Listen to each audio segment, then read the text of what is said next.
Hello नमस्कार दोस्तों, मैं आपका दोस्त डॉक्टर विकास बघेल स्वागत करता हूं आपका अपने चैनल आयुर्वेदन मेडिसिन में।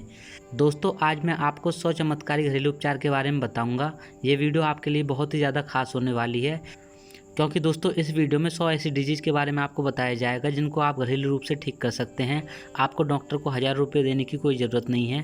इस वीडियो में दोस्तों आपको ऐसे 100 घरेलू उपचार देखने को मिलेंगे जिन्हें आप घर पर प्रयोग की जाने वाली औषधियों से ठीक कर सकते हैं। साथ ही साथ दोस्तों कुछ आयुर्वेदिक औषधियों का इस्तेमाल भी इसमें बताया गया है। तो दोस्तों जल्दी से आप वीडियो को लाइक कर दें और अगर आप चैनल पर नए हैं तो चैनल को सब्सक्राइब कर दें। चलिए दोस्तों जानते हैं अब। दोस्तों इसमें सबसे पहले हम जानते हैं मोटापा एवं मधुमेह नाशक दलिया। दोस्तों आप तो जानते होंगे कि आज के समय में मोटापे से बहुत से लोग परेशान रहते हैं। साथ ही साथ दोस्तों जो मोटापे से परेशान रहते हैं उनके अंदर शुगर जो कि मधुमेह होता है उसके होने के चांस ज़्यादा रहते हैं।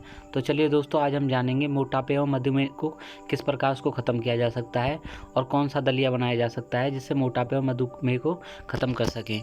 दोस्तों इसमें आपको क्या करना है, इसमें आपको गेहूँ लेना है 500 ग्राम।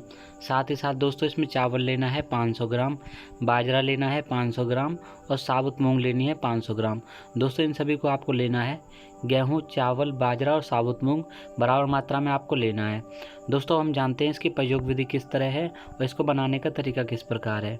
दोस्तों आपको क्या करना है, सभी को उपरोक्त मात्रा में लेकर भूनकर दलिया बना ले। दोस्तों आपको ये सब 500 ग्राम लेकर 2 किलो दलिया बना लेना है। इसमें दोस्तों आपको अजवाइन मिलानी है 20 ग्राम और सफ़ेद तिल मिलाना है 50 ग्राम। अच्छी प्रकार से दोस्तों उसको मिला लेना है। आवश्यकता के अनुसार लगभग 50 ग्राम दलियों को 400 मिलीलीटर पानी में डालकर पकाना है। स्वाद अनुसार सब्जियां एवं हल्का नमक उसमें मिला लेना है। नियमित रूप से 15 से 30 दिन तक इस दलिया का सेवन आपको करना है। इससे दोस्तों आपको मधुमेह में लाभ होगा। जो दोस्तों आपको शुगर हुई है किसी को तो उसमें उसको लाभ होगा। मोटापे से पीड़ित हृदय रोगी इस दलिया का नियमित रूप से सेवन करके अपने वजन को कम कर सकता है। दोस्तों इसमें आपको खीरा, करेला व टमाटर का रस मधुमेह के लिए सबसे ज़्यादा सर्वश्रेष्ठ होता है। मोटापा, कब्ज, कोलेस्ट्रॉल, चर्म रोग और कैंसर जैसे रोगों में गोमूत्र अर्क सबसे ज़्यादा सर्वश्रेष्ठ औषधि रहती है। दोस्तों एक बार फिर से जान लेते हैं आपको क्या करना है इसमें दोस्तों आपको गेहूं, चावल, बाजरा और साबुत मूंग लेना है बराबर मात्रा में। उसे दोस्तों भूनकर दलिया बना लें। इसमें 20 ग्राम अजवाइन मिला लें और 50 ग्राम इसके अंदर सफ़ेद तिल मिला लें। फिर दोस्तों आपको क्या करना है, जब भी आपको आवश्यकता हो उसमें 50 ग्राम दलिया को 400 मिलीलीटर मतलब 8 गुना पानी लेकर उसे पकाना है। फिर उसमें स्वाद अनुसार सब्जियां व हल्का नमक मिला लेना है। नियमित रूप से दोस्तों इसका आपको सेवन करना है। 15 से 30 दिन तक आपको इस दलिया का सेवन करेंगे तो आपका जो दोस्तों मधुमेह होगा, जो भी आपको शुगर की बीमारी होगी उसमें आपको लाभ होगा। इसमें दोस्तों आप खीरा, करेला, टमाटर का रस भी पी सकते हैं, वो भी अच्छा रहता है। दोस्तों मोटापे से पीड़ित जो हृदय रोगी होते हैं, जिनको हार्ट से रिलेटेड प्रॉब्लम होती है, इस दलिया का अगर आप नियमित रूप से सेवन करेंगे तो आपका वजन भी कम हो जाएगा। दोस्तों मोटापे, कब्ज, कोलेस्ट्रॉल, चर्म रोग जो स्किन रोग होते हैं और कैंसर जैसे रोगों में जो गोमूत्र का अर्क होता है वो सबसे ज़्यादा सर्वश्रेष्ठ औषधि होती है। दोस्तों अब हम जानेंगे अगर किसी को हृदय रोग यानी कि हार्ट पेशेंट है कोई, अगर उसे अम्लपित्त, एसिडिटी है पेट के अंदर, उदर रोग, पेट के रोग एवं मोटापे में लाभदायक लौकी का रस, इसके बारे में दोस्तों हम जानते हैं। अगर कोई पेशेंट है हार्ट का, अगर किसी को एसिडिटी है या फिर किसी को पेट में किसी प्रकार का रोग है या फिर मोटापे से पीड़ित है, उसके लिए लौकी किस प्रकार फ़ायदेमंद रहती है। दोस्तों आपको लौकी लेनी है 500 ग्राम, आधी किलो आपको लौकी ले लेनी है।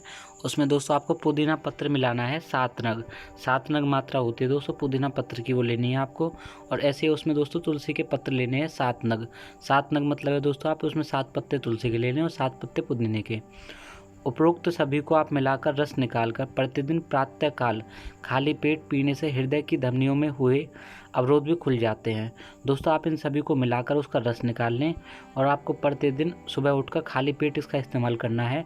अगर दोस्तों कोई हार्ट का पेशेंट है तो उसकी जो आर्टरी होती हैं उनके अवरोध भी खुल जाते हैं। अम्ल, पित्त एवं समस्त उदर रोगों का शमन करने के लिए लौकी रस नियमित रूप से सेवन करनी चाहिए। दोस्तों अगर किसी को एसिडिटी है या पेट से रिलेटेड कोई किसी प्रकार का रोग है तो उसे लौकी का रस सेवन करने से नियमित रूप से फ़ायदा होता है। दोस्तों इसमें आपको कोलेस्ट्रॉल, हृदय रोग व मोटापे के लिए लौकी सबसे ज़्यादा सर्वश्रेष्ठ औषधि रहती है। दोस्तों इसमें आपको सावधानी बरतनी है कि आपको कड़वी लौकी का जूस नहीं पीना है। दोस्तों अर्जुन क्षीरपाक के बारे में जानते हैं। अर्जुन क्षीरपाक एक आयुर्वेदिक औषधि होती है। क्षीर मतलब होता है दोस्तों दूध। अर्जुन को यह दूध में पकाया जाता है तो उसका कुछ रस बनता है, उसको जानते हैं दोस्तों। आपको 5 से 10 ग्राम अर्जुन चूर्ण में 1 कप दूध और 3 कप पानी मिलाकर पकाना है। 1 कप शेष रहने के पश्चात उसे छानकर प्रातःकाल खाली पेट पी लेना है। उक्त क्षीर पाक का नियमित रूप से सेवन करने से कमज़ोर हृदय वाले व्यक्ति होते हैं उनके लिए लाभकारी रहता है। दोस्तों अर्जुन क्षीर पाक का इस्तेमाल करके जो कमज़ोर हृदय वाले व्यक्ति होते हैं उनके लिए लाभप्रदायक रहता है। इसमें दोस्तों शुरू से जान लेते हैं। आपको 10 ग्राम अर्जुन चूर्ण लेना है, 1 कप दूध लेना है और 3 कप उसमें पानी मिलाकर उसे पका लेना है। जब उसका 1 कप रह जाए, मतलब 4 कप का 1 कप, जब उसका 25% रह जाए तो उसे छानकर प्रातःकाल खाली पेट पीना है। दोस्तों अगर आप इसका इस्तेमाल करेंगे तो आपका जो हृदय रहेगा वो बलवान हो जाएगा। चलिए दोस्तों आगे जानते हैं। मोटापे, मधुमेह व हृदय रोग में अत्यंत ही लाभप्रद और अश्वगंधा पत्र। दोस्तों मोटापे, मधुमेह और हृदय रोग में अश्वगंधा पत्र किस प्रकार फायदेमंद रहता है इसके बारे में हम जानते हैं। दोस्तों प्रतिदिन सुबह, दोपहर एवं सायंकाल आपको एक अश्वगंधा का पत्ते को हाथ में मसलकर गोली बनाकर भोजन से 1 घंटे पहले या फिर खाली पेट जल के साथ सेवन करना है। 1 सप्ताह के नियमित सेवन के साथ ही फल, सब्जियां, दूध, छाछ एवं जूस पर रहते हुए कई किलो वजन कम किया जा सकता है। इस प्रयोग को लगातार 15 दिन करने के पश्चात 10 से 15 दिन छोड़कर पूर्ण इस्तेमाल किया जा सकता है। इसमें दोस्तों नोट क्या है, जो परम पूज्य रामदेव जी महाराज हैं उन्होंने इस बारे में बताया है कि सामान्य रूप से इस नुस्खे का प्रयोग करके लाखों लोगों ने मोटापे को पूर्ण रूप से ख़त्म किया है, उससे छुटकारा पाकर अपने स्वास्थ्य को अच्छा बनाया है। दोस्तों एक बार फिर जान लेते हैं अश्वगंधा पत्र किस प्रकार फ़ायदेमंद रहता है और इसका आपको इस प्रकार इस्तेमाल करना है। दोस्तों आपको प्रतिदिन सुबह, दोपहर और शाम एक अश्वगंधा पत्र को हाथों से मतलब मसल कर 1 गोली बना लेनी है और उसे भोजन करने से 1 घंटे पहले लेना है या फिर खाली पेट जल के साथ सेवन कर सकते हैं। 1 सप्ताह तक नियमित रूप से आप इसका सेवन करें। फल, सब्जियां, दूध, छाछ एवं जूस पर रहना है। दोस्तों आपको इसमें अन्न का सेवन नहीं करना है। इसमें फल, सब्जियां, दूध, छाछ और जूस का प्रयोग कर सकते हैं। ऐसा करने से दोस्तों 1 सप्ताह के अंदर ही आप कई किलो वजन कम हो जाएगा आपका। इस प्रयोग को लगातार 15 दिन करने के पश्चात 10 से 15 दिन छोड़कर दोबारा इस्तेमाल करना है। समझ गए दोस्तों, मतलब इसमें क्या है, आपको 15 दिन तक इसका इस्तेमाल करना है, फिर 15 दिन के लिए छोड़ देना है, फिर 10 से 15 दिन बाद फिर इसका दोबारा से इस्तेमाल कर सकते हैं। अब जानते हैं दोस्तों मोटापे को कम करने के लिए घरेलू विधि किस प्रकार है। दोस्तों आपको 1 चम्मच त्रिफला चूर्ण लेना है।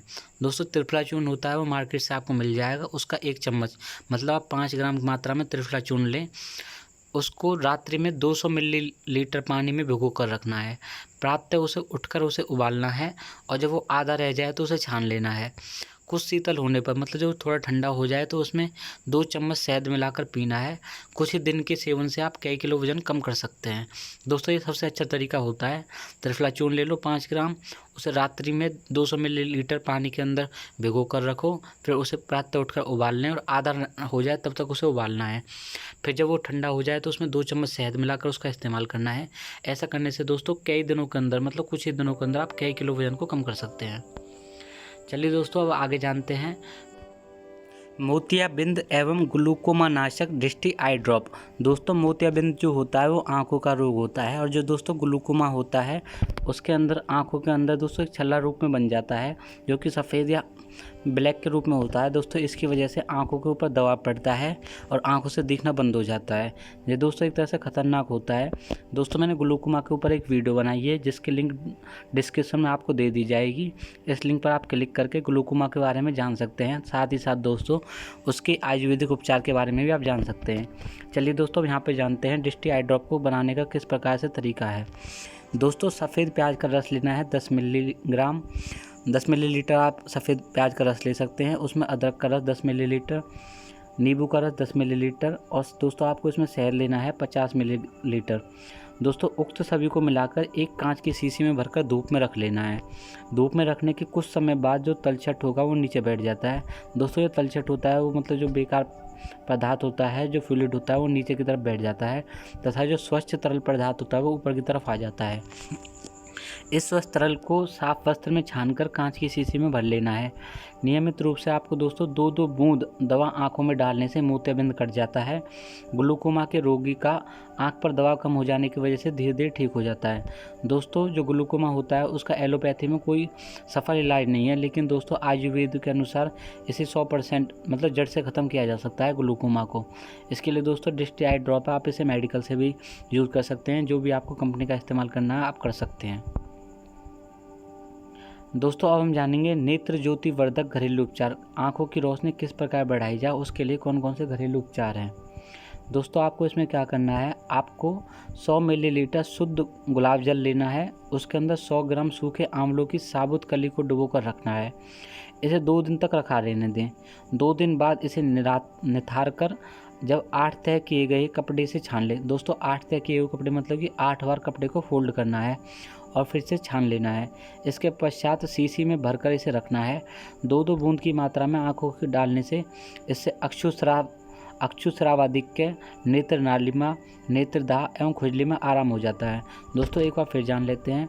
100 मिलीलीटर शुद्ध गुलाब जल प्लस 100 ग्राम सूखे आंवलों को साबित कली में डुबो कर रखना है। 2 दिन तक ऐसे रखना है। 2 दिन बाद इसे 8 फोल्डेड कपड़ा होगा उसमें निथाल लेना है। उसके पश्चात दोस्तों इसे शीशी में भरकर 2-2 बूंद की मात्रा में इसे डालने से दोस्तों अक्षुस्रावत्री मतलब जो आंखों से आंसू आते हैं उसका रुक जाता है। वो नेत्र लालिमा मतलब जो आंखें लाल पड़ जाती हैं, आंखों के अंदर दाह मतलब अग्नि से उत्पन्न होती है, जैसे कि जलन से उत्पन्न होती है, और जो खुजली होती है आंखों के अंदर उसमें आराम मिलता है। दोस्तों अब हम जानेंगे रतौंधी के बारे में। जो नाइट ब्लाइंडनेस होता है वो विटामिन ए की कमी से होता है। दोस्तों मैंने विटामिन के ऊपर एक वीडियो बनाई है, आपको उसकी लिंक नीचे डिस्क्रिप्शन में मिल जाएगी। उसे आप देखकर नाइट ब्लाइंडनेस और विटामिन से रिलेटेड जितने प्रकार की जो डिजीज़ हैं उनके बारे में आप जान सकते हैं। साथ ही दोस्तों हिस्ट्रिया होता है जो कि योग अपस्मार के नाम से जाना जाता है, उसमें किस प्रकार ये लाभदायक रहता है। हिस्ट्रिया रोग दोस्तों बहुत कॉमन हुआ है, आपने इसके बारे में जाना भी होगा। चलिए दोस्तों इसके किस प्रकार इसका घरेलू उपचार किया जा सकता है इसके बारे में हम जान लेते हैं। इसमें दोस्तों आपको सफ़ेद प्याज का रस लेना है 10 मिलीलीटर, इसमें शहद लेना है 10 मिलीलीटर। दोनों को समान मात्रा में मिलाकर 2-2 बूंद प्रातः सायं आँखों में डालना है। इससे रतौंधी तथा योश अपस्मार में लाभ प्रदात होता है। दोस्तों आपको रतौंधी और योग अपस्मार जो रोग अगर किसी को हुआ है तो उसको सफ़ेद प्याज का रस लेना है और शहद लेना है। दोनों को समान मात्रा में मिलाकर 2-2 बूंद प्रातः शाम सुबह शाम आंखों में डालने से रतौंधी और योग अपस्मार रोग ठीक हो जाता है। चलिए दोस्तों आगे वीडियो की तरफ जानते हैं और चलिए जानते हैं वीडियो में आगे क्या बताया है। इससे पहले दोस्तों अगर आपने वीडियो को लाइक नहीं किया तो आप वीडियो को लाइक कर दें। अगर आप चैनल पर नए हैं तो चैनल को सब्सक्राइब कर दें। चलिए दोस्तों आगे बढ़ते हैं।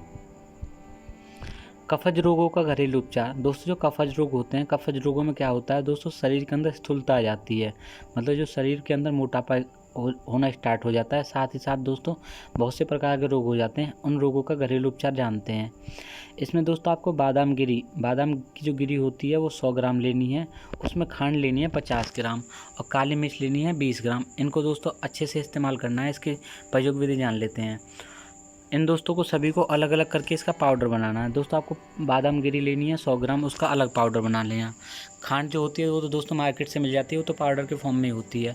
और जो दोस्तों काली मिर्च होती है उसे इमाम दस्ते के अंदर कूट कर 20 ग्राम ही है, उसको इमाम दस्ते में अच्छी प्रकार से कूट के उसका पाउडर बना ले। तत्पश्चात उसे मिलाकर सुरक्षित रख लेना है। दोस्तों फिर उन तीनों को अच्छी प्रकार से मिलाकर उसे सुरक्षित रखना है। अब जानते हैं दोस्तों इसकी सेवन विधि किस प्रकार किया जाता है। दोस्तों 1 चम्मच शाम को खाने के बाद गुनगुने दूध के साथ सेवन करने से, दोस्तों जो 1 चम्मच लेना है आपको शाम को खाने के बाद, जब आप शाम का खाना खा लो उसके बाद गुनगुने दूध के साथ सेवन करने से जीर्ण कफ रोग, दोस्तों जो पुराना कफ रोग होगा वो भी ठीक हो जाएगा। इसमें दोस्तों आपको नज़ला या जुकाम है, अगर किसी को नज़ला या जुकाम की शिकायत रहती है तो उसका नज़ला और जुकाम भी ठीक हो जाएगा। साइनस में दोस्तों इसका विशेष लाभ होता है। इस प्रयोग को करने से कवच भी दूर हो जाती है तथा दोस्तों साइनस की वजह से जो सिर में दर्द होता है, जो आधा सीसी का दर्द होता है, सिर में किसी प्रकार की जो टेंशन होती है हाइपरटेंशन, उसमें भी लाभप्रद होता है। दोस्तों मतलब हाइपरटेंशन का नाम लिया है मैंने यहाँ पे। दोस्तों अगर किसी को बीपी की शिकायत रहती हो तो उसमें भी ये फ़ायदेमंद रहता है। इसमें दोस्तों विशेष नोट क्या बताया है, जिनको मधुमेह हो, दोस्तों मतलब जिनको किसी को डायबिटीज़ है वो व्यक्ति खांड का प्रयोग ना करें, तथा जिनको अम्लपित्त हो वो काली मिर्च 10 ग्राम की मात्रा का ही प्रयोग करें। दोस्तों इसमें ध्यान रखना है, जिनको डायबिटीज़ है वो इन कफज रोगों के लिए जो घरेलू उपचार बताया है वो उसका इस्तेमाल ना करें। तथा अगर दोस्तों किसी को एसिडिटी है तो वो काली मिर्च है जो 10 ग्राम तक की मात्रा में उसका इस्तेमाल करें। चलिए दोस्तों एक बार और जान लेते हैं। बादाम गिरी 100 ग्राम पाउडर बना लेना है, खंड 50 ग्राम इसका पाउडर होता है, और काली मिर्च 20 ग्राम इसका पाउडर बनाकर इसे अच्छी प्रकार से मिलाकर रख लें। एक चम्मच शाम को खाने के बाद गुनगुने दूध के साथ सेवन करने से जींजवर, नज़ला, जुकाम, साइनस में लाभ होता है। साइनस की वजह से सिर दर्द में भी इस प्रकार से लाभ प्रदान होता है। दोस्तों अब हम जानते हैं थायराइड, टॉन्सिल और कफ रोग। अगर दोस्तों किसी को थायराइड की प्रॉब्लम है या टॉन्सिल की प्रॉब्लम है या किसी को कफज रोग है, कफ रोग हैं, उनको किस प्रकार ठीक किया जा सकता है। दोस्तों इसमें आपको टी-कट्टू चूर्ण लेना है। दोस्तों ये आयुर्वेदिक उपचार है, इसके बारे में हम जानते हैं, ये बहुत ही ज़्यादा अच्छा रहता है। दोस्तों कोई भी आयुर्वेदिक उपचार अच्छा रहता है, इसके दोस्तों 100% चांस रहते हैं किसी रोग को ठीक करने के। अगर दोस्तों वो रोग थोड़ा बहुत ठीक भी नहीं होता है तो उसका कोई भी साइड इफ़ेक्ट नहीं होता है। अदरवाइज़ दोस्तों अगर आप किसी एलोपैथिक दवाई का या मॉडर्न दवाई का इस्तेमाल करते हैं तो दोस्तों उसके साइड इफ़ेक्ट रहते हैं। हालांकि दोस्तों वो भी आपके रोग को जल्दी ही ठीक कर देते हैं, लेकिन दोस्तों पूरी तरह से जड़ से ख़त्म करने के लिए आयुर्वेद सबसे ज़्यादा फ़ायदेमंद रहता है। दोस्तों जानते हैं थायराइड, टॉन्सिल, कफ रोग के अंदर टी-कट्टू चूर्ण 50 ग्राम, बहेड़ा चूर्ण 20 ग्राम और परवाल पिष्टी लेनी है 10 ग्राम। दोस्तों परवाल पिष्टी आपको किसी भी पंसारी की दुकान से मिल जाएगी। बहेड़ा दोस्तों विभितक चूर्ण होता है, अगर आपको बहेड़ा चूर्ण के नाम से ना मिले तो आपको विभितक चूर्ण के नाम से मिल जाएगा। और टी-कट्टू के अंदर दोस्तों 3 प्रकार के कट्टू चूर्ण होते हैं, उनको आपको 50 ग्राम में, विविधक या बहेड़ा चूर्ण 20 ग्राम और परवाल पिष्टी 10 ग्राम आपको कहीं से ले लेनी है। ज़्यादातर दोस्तों पंसारी की दुकान से मिल जाएंगी तीनों चीज़ें। चलिए दोस्तों जानते हैं इसका किस प्रकार प्रयोग करना है, किस प्रकार की सेवन विधि है। सबको चूर्ण बनाकर मिलाकर रख लें।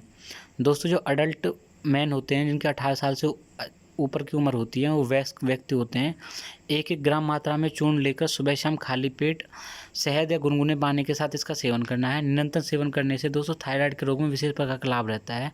अगर दोस्तों कोई बच्चा है, बच्चे के अंदर टॉन्सिल की समस्या दूर हो जाती है। श्वास व कफ रोग के अंदर ये लाभप्रद रहता है। दोस्तों अगर कोई बच्चा है तो बच्चे को वयस्क के मुकाबले में आधी मात्रा में उस चूर्ण का इस्तेमाल करना है। चलिए दोस्तों अब हम जानते हैं नक्सीर, जैसे कि दोस्तों किसी का नाक का फटना या नाक से खून आना, अगर किसी को ऐसा हुआ है तो उसका तुरंत इलाज किस प्रकार किया जाए। दोस्तों नज़दीक से ही पीपल के पत्तों को लेकर कूट पीस कर रस निकाल लें। 5-5 बूंद दोनों नासिका में टपका कर शीघ्र ही नक्सीर बंद हो जाता है। दोस्तों ध्यान रखना है, पीपल के पत्तों को कूट कर उसका रस निकाल लेना है, 5-5 बूंद दोनों नासिका के अंदर रखना है। या फिर दोस्तों आप क्या कर सकते हैं, पीपल के पत्तों को कूट कर रस निकाल कर अपने पास रख सकते हैं। अगर दोस्तों किसी को सामने से नक्सीर की प्रॉब्लम आपको दिखती है, किसी का नाक फटना ऐसा होता है, तो 5-5 बूंद दोनों नासिका में टपका कर उसे शीघ्र ही समाप्त किया जा सकता है। या फिर दोस्तों 30-40 पत्तों का रस मिलाकर मिश्री मिलाकर पीने से भी शीघ्र लाभ प्राप्त होता है। या फिर दोस्तों 30-40 पत्तों का जो रस है उसमें मिश्री या फिर कोई भी मीठा पदार्थ मिलाकर पिलाने से अच्छा लाभ होता है। दोस्तों रक्तस्राव के अंदर जो नाक से जो खून होता है, रक्तस्राव में 5 से 10 मिलीलीटर तक पीपल के पत्तों का रस प्रातः खाली पेट पीने से रक्तस्राव में शीघ्र लाभ हो जाता है। दोस्तों गर्मियों के मुकाबले में जो गर्मियों का टाइम होता है उसमें दोस्तों नाक का फटना, नाक से खून आना, ये आमतौर पर दोस्तों नॉर्मल बात देखी जाती है। तो इसमें दोस्तों क्या करना है, आपको पीपल के पत्ते लेने हैं, 5 से 10 मिलीलीटर के उनका रस निकाल लेना है, उसका रोजाना दोस्तों खाली पेट सेवन करना है। इससे दोस्तों रक्तस्राव में शीघ्र ही लाभ प्राप्त होगा। या फिर दोस्तों आप 2-4 बूंद दुर्वा सवरस, दोस्तों दुर्वा नाम का पेड़ होता है, उसका सवरस मतलब उसका रस निकाल कर नाक में डालने से शीघ्र ही नक्सीर दूर हो जाता है या बंद हो जाता है। अब जानते हैं दोस्तों, अगर कोई पुरानी खांसी से का जो अचूक उपचार है, इसमें हम बात करेंगे। दोस्तों अगर किसी को पुरानी खांसी है, किसी की खांसी बंदी नहीं हो रही, या फिर किसी को ये कहते हैं कि मतलब उसको टीबी होने के चांस है, तो ऐसी कंडीशन में किस प्रकार अचूक दवा का इस्तेमाल किया जाएगा। दोस्तों मुलेठी लेनी है, मुलेठी का एक छोटा टुकड़ा ले लेना। दोस्तों मुलेठी आपको किसी भी पंसारी की दुकान से मिल जाएगी। एक छोटा सा टुकड़ा ले लेना, मतलब ज़्यादा से ज़्यादा 5 ग्राम का। उसमें 2 काली मिर्च लेनी है आपको, और मिश्री का एक छोटा सा टुकड़ा। इन तीनों को मुख में रख कर दिन में 2-3 बार खाली पेट या खाने के बाद आपको चूसना है। इससे पुरानी खांसी, गले की खराश, गला बैठना, स्वरभंग क्या होता है दोस्तों, किसी की जो आवाज़ चेंज हो जाती है उसे स्वरभंग बोला जाता है, आदि में तत्काल एवं स्थायी लाभ होता है। दोस्तों याद रखना है, मुलेठी का एक छोटा सा टुकड़ा, 2 काली मिर्च और 1 मिश्री, इसका छोटी से छोटा टुकड़ा लेकर तीनों को मुंह में रखकर 2 से 3 बार खाली पेट या फिर खाने के बाद इसको चूसना है। इससे दोस्तों पुरानी से पुरानी खांसी, गले की खराश, गला बैठना, स्वरभंग आदि जो रोग होंगे वो समाप्त हो जाएंगे। दोस्तों अब जानते हैं श्वास रोग है किसी को, कफज रोग है, साइनस रोग है, पीनस रोग है या फिर सिर में दर्द है, उसके लिए रीठा जल किस प्रकार फ़ायदेमंद रहता है, रीठा जल के बारे में जान लेते हैं। दोस्तों रीठा चूर्ण लेना है आपको 1 ग्राम, 2 से 3 ग्राम तीखटू चूर्ण और 50 मिलीलीटर पानी में डालकर रखना है। सुबह सुबह जल को निथार कर अलग शीशी में भरकर रख लेना है। इस जल को 4 से 5 बूंद प्रातःकाल खाली पेट कुछ दिन तक नाक में डालने से अंदर का जो जमा हुआ कफ होता है वो बाहर निकल जाता है। इससे नासा रंध्र खुल जाते हैं और सिर दर्द में तुरंत ही लाभ प्राप्त होता है। दोस्तों एक बार फिर से जान लेते हैं। रीठा चूर्ण 1 ग्राम, 2 से 3 ग्राम तीखटू चूर्ण और 50 मिलीलीटर पानी में डालना है। उसे निथार लेना है और किसी साफ कपड़े से छानकर अलग शीशी में भर लेना है। इस जल का 4 से 5 बूंद प्रातःकाल खाली पेट सेवन करना है। सेवन नहीं करना दोस्तों, नाक के अंदर डालना है। जो नाक के अंदर जो जमा हुआ कफ होगा वो बाहर निकल जाएगा। इससे दोस्तों आपको श्वास, कफ, साइनस, पीनस, सिर दर्द में लाभ प्राप्त होगा। इससे दोस्तों नासा रंध्र खुल जाते हैं तो सिर दर्द में तुरंत ही लाभ प्राप्त होता है। इसमें दोस्तों नोट क्या है, सौंठ, काली मिर्च व पिपली को समान मात्रा में मिलाकर बने हुए चूर्ण को तीखटू चूर्ण कहते हैं। दोस्तों तीखटू चूर्ण को आप सौंठ, काली मिर्च और पिपली को अगर तीनों को बराबर मात्रा में ले लेंगे तो तीखटू चूर्ण आप घर पे भी बना सकते हैं। अब जानते हैं दोस्तों खांसी में किस प्रकार वासापत्र लाभदायक होता है। दोस्तों ये बार बार इस प्रकार बताए जाते हैं कि वासापत्र हुआ, रीठा जल हुआ या फिर दोस्तों मुलट्ठी हुई, इनका इस्तेमाल क्यों किया जाता है। अगर दोस्तों आपके घर के अंदर वासापत्र है या फिर रीठा जल है या मुलट्ठी है तो आप इनका भी इस्तेमाल करके आप अपनी खांसी को दूर कर सकते हैं। ज़रूरी नहीं है दोस्तों आपको हर चीज़ के लिए एलोपैथिक मेडिसिन का ही सहारा लेना पड़े। चलिए दोस्तों अब जानते हैं, अगर आपको वासापत्रों का रस 1 चम्मच, अदरक का रस 1 चम्मच और शहद 1 चम्मच, दोस्तों ये तीनों चीज़ें आपको घर पे मिल जाएंगी। इनका 1-1 चम्मच मात्रा में ले लेना है। वासापत्र, अदरक का रस और शहद, इनको मिलाकर सेवन करने से सभी प्रकार की खांसियों में लाभ प्राप्त होता है। दोस्तों अगर आपको किसी भी प्रकार की खांसी है तो आपको एक वासापत्र लेना है, साथ ही साथ उसमें दोस्तों 1 चम्मच अदरक का रस लेना है और 1 चम्मच आपको शहद लेना है। इसका तीनों को मिलाकर एक बार सेवन करने से आपको किसी भी प्रकार की जो खांसी होगी उसमें लाभ प्राप्त होगा और जल्दी ही वो खांसी समाप्त हो जाएगी। चलिए दोस्तों अब जानते हैं कि किसी को सर्दी, जुकाम व ज्वर के लिए प्रयोग। दोस्तों अगर किसी को बार बार सर्दी लग जाती है या किसी को बार बार जुकाम हो जाता है तो उसके लिए किस प्रकार हम, या फिर किसी को जो बुखार आता है तो उसके लिए कौन कौन सी आयुर्वेदिक औषधियाँ हैं और किस प्रकार उसे घरेलू रूप से ठीक कर सकते हैं। चलिए दोस्तों जानते हैं। 7 पत्ते लेने हैं दोस्तों तुलसी के और उसमें 5 लौंग मिलाकर 1 गिलास पानी में पकाना है। तुलसी पत्र व लौंग को पानी में डालने से पहले हल्का सा कूटकर दरदरा कर लें। दोस्तों पहले पानी में डालने से पहले तुलसी पत्र और लौंग को पानी में डालने से पहले हल्का सा दरदरा कर लें। पानी पककर जब आधा रह जाए तब उसमें थोड़ा सा सेंधा नमक, दोस्तों सेंधा नमक आपको घर ही मिल जाएगा, जो नॉर्मल नमक यूज करते हैं उसको डाल सकते हैं आप। उसमें गुनगुना पानी पिया जाए उसको। यह काढ़ा पीकर कुछ समय के लिए वस्त्र ओढ़कर पसीना ले लें। दोस्तों आपको समझना है कि 7 तुलसी के पत्र, 5 लौंग, इनको दरदरा करना है, फिर उसमें पानी डालना है 1 गिलास। जब वो पककर आधा रह जाए तो उसमें थोड़ा सा नमक मिलाकर गुनगुना कर लेना है और पी लेना है। जब ये काढ़ा पीकर आप कुछ समय के लिए वस्त्र ओढ़ लें, आप दोस्तों कोई भी गर्मी के समय में तो रजाई वगैरह ना ओढ़ें, किसी भी कंबल वगैरह का इस्तेमाल कर सकते हैं। और अगर ठंड के मौसम में अगर आपको सर्दी या जुकाम या ज्वर है तो दोस्तों आप इसमें रजाई का इस्तेमाल करके पसीना लेना है आपको। इससे दोस्तों आपका जो ज्वर होगा तुरंत उतर जाएगा, 1 मिनट के अंदर ही दोस्तों आपका जो ज्वर होगा उतर जाएगा। तथा अगर सर्दी जुकाम खांसी भी ठीक हो जाते हैं। इस काढ़े को दिन में 2 बार 2 से 3 दिन तक भी आप ले सकते हैं। छोटे बच्चों को सर्दी जुकाम व कफ होने पर तुलसी व अदरक का रस 5 से 7 बूंद शहद में मिलाकर चटाने से बच्चों के अंदर जो कफ, सर्दी व जुकाम होता है वो ठीक हो जाता है। यह दवा नवजात शिशु को अल्प मात्रा में दी जा सकती है। दोस्तों याद रखना है दोस्तों, जो अडल्ट होते हैं उनके लिए 7 पत्ते और 5 लौंग दरदरा करना है, पानी मिलाना है, आधा रह जाए फिर सीख उतार लेना है, फिर उसमें नमक मिलाकर किसी रजाई का सहारा या कंबल का सहारा लेकर पसीना लेना है। इससे दोस्तों आपको जो ज्वर होगा, खांसी, जुकाम या सर्दी होगी वो ठीक हो जाएगी। अगर दोस्तों बच्चों के लिए जो चीज़ बताई जाती है, बच्चों में अल्प मात्रा में देनी है आपको। 5 से 7 बूंद शहद में मिलाकर चटाने से बच्चों को कफज, सर्दी व जुकाम ठीक हो जाता है। अब दोस्तों हम जानते हैं कफ दमा के लिए पिपली कल्प किस प्रकार फ़ायदेमंद रहता है। दोस्तों जो कफज रोग होते हैं और जो दमा का रोग होता है, दमा मतलब दोस्तों अस्थमा का रोग जिनको होता है, उसके लिए पिपली कल्प किस प्रकार फ़ायदेमंद रहता है। दोस्तों आपको क्या करना है, इसमें एक छोटी पिपली लेनी है, 1 नग की मात्रा में छोटी पिपली लेकर गाय के दूध में 10 से 15 मिनट तक उबालना है। जब उसे उबाल कर पहले पिपली खाकर ऊपर से दूध पीना है। दोस्तों याद रखना है, पहले उबाल लें, फिर उसके बाद आपको पिपली खानी है, फिर उसके बाद दूध पीना है। अगले दिन 2 पिपली लेकर दूध में अच्छी तरह से उबाल लेनी है। पहले पिपली खा लें फिर दूध पिएं। इस प्रकार दोस्तों 7 से 11 दिन तक पिपली का सेवन करना है और तुरंत उसके पश्चात कम करते रहना है। दोस्तों याद रखना है 11 दिन तक तो आपको पिपली लेनी है, मतलब 11 पिपली लेकर फिर दूध पीना है। फिर उसके बाद दोस्तों आपको एक एक कम करना है। जैसे अगले दिन जो 12वां दिन रहेगा उसमें एक कम कर लो 10, फिर जो 13वां दिन रहेगा 9, ऐसे करके एक एक कम करना है। अर्थात जिस तरह एक एक पिपली प्रतिदिन बढ़ाई जाती है वैसे ही दोस्तों एक एक पिपली कम करनी है। 1 नग तक दोस्तों वापस आने पर यदि अधिक गर्मी ना लगे तो अधिकतम 15 से 15 दिन तक आप इसका इस्तेमाल कर सकते हैं। अधिक गर्मी लगने पर आप 7 से 11 दिन तक इसको रोक कर दोबारा स्टार्ट कर सकते हैं। यह कल्प दोस्तों कफ, दमा, नज़ला, जुखाम व पुरानी खांसी में अच्छा रहता है। इसमें मंदग्नि, गैस, अपचन आदि रोगों को दूर कर सकते हैं। यह पिपली युक्त दूध प्रातःकाल सेवन करना है। दिन में सादा आहार लेना है। घी, तेल और किसी प्रकार की खट्टी या शीतल चीज़ों का सेवन नहीं करना है। दोस्तों एक बार फिर से जान लेते हैं, 1 पिपली लेनी है फिर दूध इस्तेमाल करना है। दूसरे दिन 2 पिपली फिर दूध पीना है। तीसरे दिन 3 पिपली फिर दूध पीना है।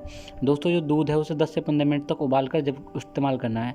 ऐसा करके दोस्तों आपको 11 दिन तक इसका इस्तेमाल करना है। फिर उसके बाद रोज़ाना एक एक दिन घट जाना है। अगर दोस्तों आपको गर्मी लगती है, अधिक गर्मी नहीं लगती है तो 15 दिन तक इस्तेमाल कर सकते हैं। अगर आपको गर्मी लगती है तो आप इसका इस्तेमाल ना करें, सिर्फ 11 दिन तक इसका इस्तेमाल करें। इससे दोस्तों कफ, दमा, नज़ला और जुखाम और पुरानी खांसी ठीक हो जाती है। अब दोस्तों जानते हैं अस्थमा के लिए दमबेल, जो दमा के लिए दमबेल होती है उसका किस प्रकार ठीक कर सकते हैं। दोस्तों दमबेल जो होता है उसको टाइलोफोरा इंडिका कहते हैं। इसको दोस्तों बर्मन एफ नाम की कोई साइंटिस्ट है, उन्होंने इसकी खोज की थी, ऐसे मैंने नाम से जानते हैं। दोस्तों आपको दमबेल का एक पत्र लेकर उसमें एक काली मिर्च डालकर पान की तरह खाली पेट चबा लेना है। इस तरह 3 दिन तक सेवन करने से दमा से पीड़ित रोगी को लगभग पूरा आराम मिल जाता है। दोस्तों सिर्फ 2 से 3 दिन के अंदर ही हर रोग का इस्तेमाल इसमें बताया है। 2 से 3 दिन के अंदर ही आप घरेलू उपचार का इस्तेमाल करके हर रोग को दूर कर सकते हैं। इस तरह दोस्तों 3 दिन के अंदर ही जो दमा का पीड़ित रोगी होगा उसको पूरा आराम मिल जाएगा। 3 दिन में पूरा लाभ न मिलने की स्थिति में इस प्रयोग को 1 सप्ताह तक प्रयोग किया जा सकता है। दोस्तों अगर 3 दिन तक इसका इस्तेमाल नहीं किया, मतलब फ़ायदा नहीं हो, तो 7 दिन तक इसका इस्तेमाल कर सकते हैं। दोस्तों किसी भी रोग को घरेलू उपचार में 2 से 7 दिन के अंदर ठीक किया जा सकता है। 3 या 7 पत्ते खाने से दमा जैसे कठिन से कठिन रोग में भी छुटकारा मिल जाता है। किसी रोगी को इसके सेवन से उल्टी भी हो सकती है। इसमें दोस्तों आपको घबराना नहीं है, यह स्वाभाविक सी प्रतिक्रिया होती है। जब भी कफ निकला जाता है तो शरीर के अंदर उल्टी अपने आप ही होती है और ये अपने आप ही बंद हो जाएगी। 1 माह तक रोगी को घी, तेल व सभी प्रकार के खट्टी और ठंडी चीज़ों का परहेज करना है। दोस्तों अब हम जानते हैं उदर कृमि, जो पेट के अंदर जो कृमि उत्पन्न होते हैं उनकी दवा किस प्रकार है। इसे दोस्तों हेलिमेंथाइसिस के नाम से जाना जाता है। दोस्तों उदर मतलब होता है पेट और कृमि मतलब होता है कीड़े। पेट के अंदर जो कीड़े पड़ जाते हैं उनकी दवा का इस्तेमाल किस प्रकार बना सकते हैं, उसका किस प्रकार यूज कर सकते हैं। दोस्तों आड़ू के बारे में तो आप सभी ने सुना होगा। आपको आड़ू के पत्तों का रस लेना है 1 चम्मच। प्रातः खाली पेट नियमित रूप से सेवन करने से 4 से 5 दिन तक में ही पेट के जो समस्त कीड़े होते हैं वो बाहर निकल जाते हैं। या फिर दोस्तों आप मरुआ के पत्तों का, जो महुआ होता है ना दोस्तों, उस पत्तों का रस निकाल कर 1 चम्मच रस में 1 ग्राम कबीला चूर्ण मिलाकर खाली पेट खाना है। 4 से 5 दिन की खुराक के अंदर ही उदर के जो समस्त जो कीड़े होते हैं वो निकल जाते हैं। मरुआ के पत्तों में अदरक, धनिया, हरी मिर्च और सेंधा नमक मिलाकर चटनी बना लें। इसका सेवन करने से इंडाइजेशन, वायु, मंद अग्नि में लाभ होता है। दोस्तों साथ ही उदर कृमियों का शमन भी होता है। चलिए दोस्तों, अब हम जानते हैं कब्ज को दूर करने के लिए किस प्रकार घरेलू दवाएं हैं। दोस्तों, कब्ज जो होती है कॉन्स्टिपेशन, उससे आज के समय में बहुत से लोग परेशान रहते हैं। कब्ज की वजह से दोस्तों बीपी लो हो जाना, बहुत सारी बीमारी होती हैं दोस्तों जो कब्ज की वजह से होती है। जी मिचलाना, भोजन खाने की इच्छा नहीं होती, ऐसे प्रकार के लक्षण दिखाई देते हैं। अगर किसी को कब्ज है, वो पेट को पकड़े रहता है, पेट से परेशान रहता है, वॉमिटिंग दोस्तों, दस्त लगने, ये सब इसी के अंदर आता है। चलिए दोस्तों, जानते हैं कब्ज को किस प्रकार ठीक कर सकते हैं। दोस्तों, वैसे तो कब्ज को ठीक करना कोई ज़्यादा कोई बड़ी चीज़ नहीं है। कब्ज को ठीक करने के लिए आप नॉर्मल रूप से जो अगर खाना खाएंगे, जिस खाने को सुपाच्य रूप से पचाया जा सके उसका इस्तेमाल करेंगे, तो आपको कब्ज की कोई बीमारी होगी नहीं। फिर भी दोस्तों, अगर किसी को कब्ज की बीमारी है तो उसके लिए घरेलू उपचार देख लेते हैं। नाश्ते में एक सेब, सुबह व सायंकाल के समय भोजन में एक सेब नियमित रूप से खाने से कब्ज और माइग्रेन्स का शमन हो जाता है। प्रातःकाल 1 कप लौकी का जूस पीने से दोस्तों पेट पूर्णतः साफ रहता है। साथ ही साथ पेट के समस्त विकारों को दूर किया जा सकता है और भविष्य में होने से रोका जा सकता है। पपीते का यदि नियमित रूप से सेवन किया जाए तो कब्ज को नियमित रूप से स्थिति जो कभी उत्पन्न होगी नहीं। किसी भी प्रकार की कब्ज में अमलतास का गूदा 10 से 20 ग्राम मात्रा में कब्ज को तुरंत ही ठीक कर सकता है।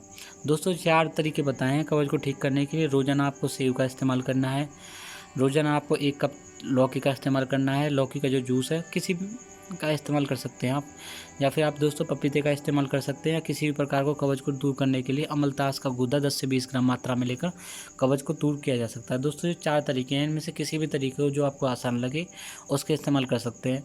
दोस्तों, मेरी सलाह इसमें यह है कि आप जो लौकी होता है उसके जूस का इस्तेमाल करेंगे तो आपके लिए बहुत ज़्यादा फायदेमंद रहेगा। इससे पेट के समस्त विकार भी दूर हो जाएंगे। और दोस्तों, अगर आपके घर के नज़दीक पपीता है या पपीते के पत्ते हैं, अगर आप पपीते का फल है इसका इस्तेमाल करें तो भी आपका कब्ज ठीक हो जाता है। दोस्तों, अब जानते हैं आप व संघरेनी में लाभदायक विल्प चूर्ण किस प्रकार फायदेमंद रहता है। दोस्तों, जो संघरेनी रोग होता है, इसे परवाही का रोग, संघरेनी रोग, आव रोग, जिसके अंदर दोस्तों वॉमिटिंग भी हो, दस्त लगना हो, पेट के अंदर जो फ्लूइड फ्लो होता है, वो उसके लिए जो रोग है उसको दूर करने के लिए विल्प चूर्ण किया इस्तेमाल किस प्रकार कर सकते हैं। विल्प चूर्ण लेना है दोस्तों आपको सुबह शाम 1-1 चम्मच या फिर विल्प का जूस 1-1 गिलास पीने से आव ठीक रह जाता है तथा मल बंद कर आने लगता है। दोस्तों, जो मल होता है वो बंद कर आने लगता है, जो मल होता है वो अच्छे रूप से आने लगता है एक तरह से। दोस्तों, जानेंगे कब्ज और गैस और अन्य प्रकार के कौन से रोगों को ठीक करने के लिए किस प्रकार घरेलू उपचार का प्रयोग किया जाएगा। दोस्तों, अगर किसी को कब्ज या गैस की शिकायत है तो उसे आंवला व एलोवेरा का सबरस 4-4 चम्मच की मात्रा में लेकर खाली पेट गुनगुने पानी के साथ सेवन करना है। इससे कब्ज में तुरंत ही राहत मिलती है। आंवला व एलोवेरा जूस कब्ज को दूर करता है, साथ ही साथ पूरे शरीर को शक्ति देता है और शरीर की कोशिकाओं को क्षय से बचाकर उत्तम स्वस्थ व दीर्घायु प्रदान करता है। कब्ज व अन्य उदर रोगों में उपयोगी आहार। अब जानते हैं दोस्तों कब्ज और उदर रोगों के लिए किस प्रकार आहार का इस्तेमाल किया जा सकता है। अमरूद, पपीता, सेब, गाजर, लौकी और हरी सब्जियां, मुनक्का, अंजीर आदि इनका आप इस्तेमाल कर सकते हैं। कब्ज को दूर करने के लिए खाना चबा चबा कर खाना चाहिए और प्रातः उठकर खाली पेट 300 मिलीलीटर से 1 लीटर गुनगुना पानी पीना चाहिए। यदि यह जल तांबे के बर्तन में रखा जाए तो बहुत ज़्यादा फायदेमंद रहता है। दोस्तों, तांबे के बर्तन के अंदर पानी हमेशा अच्छा रहता है, लेकिन दोस्तों तांबे के अंदर रखा हुआ दही विष बन जाता है। तो दोस्तों, तांबे के अंदर हर चीज़ को सेफ नहीं रखना चाहिए। इससे दोस्तों जो पानी होता है वो अमृत के समान होता है और दही जो होता है वो विष के समान रहता है। चलिए अब जानते हैं दोस्तों शुष्क अर्श एवं रक्त अर्श की अचूक दवाएं। दोस्तों, जो शुष्क अर्श होता है, जैसे कि किसी को दोस्तों बवासीर का रोग है, शुष्क अर्श है, या फिर किसी के अर्श के दौरान किसी को रक्त आता, ब्लड आता है, तो उसके लिए कौन सी दवाएं हैं।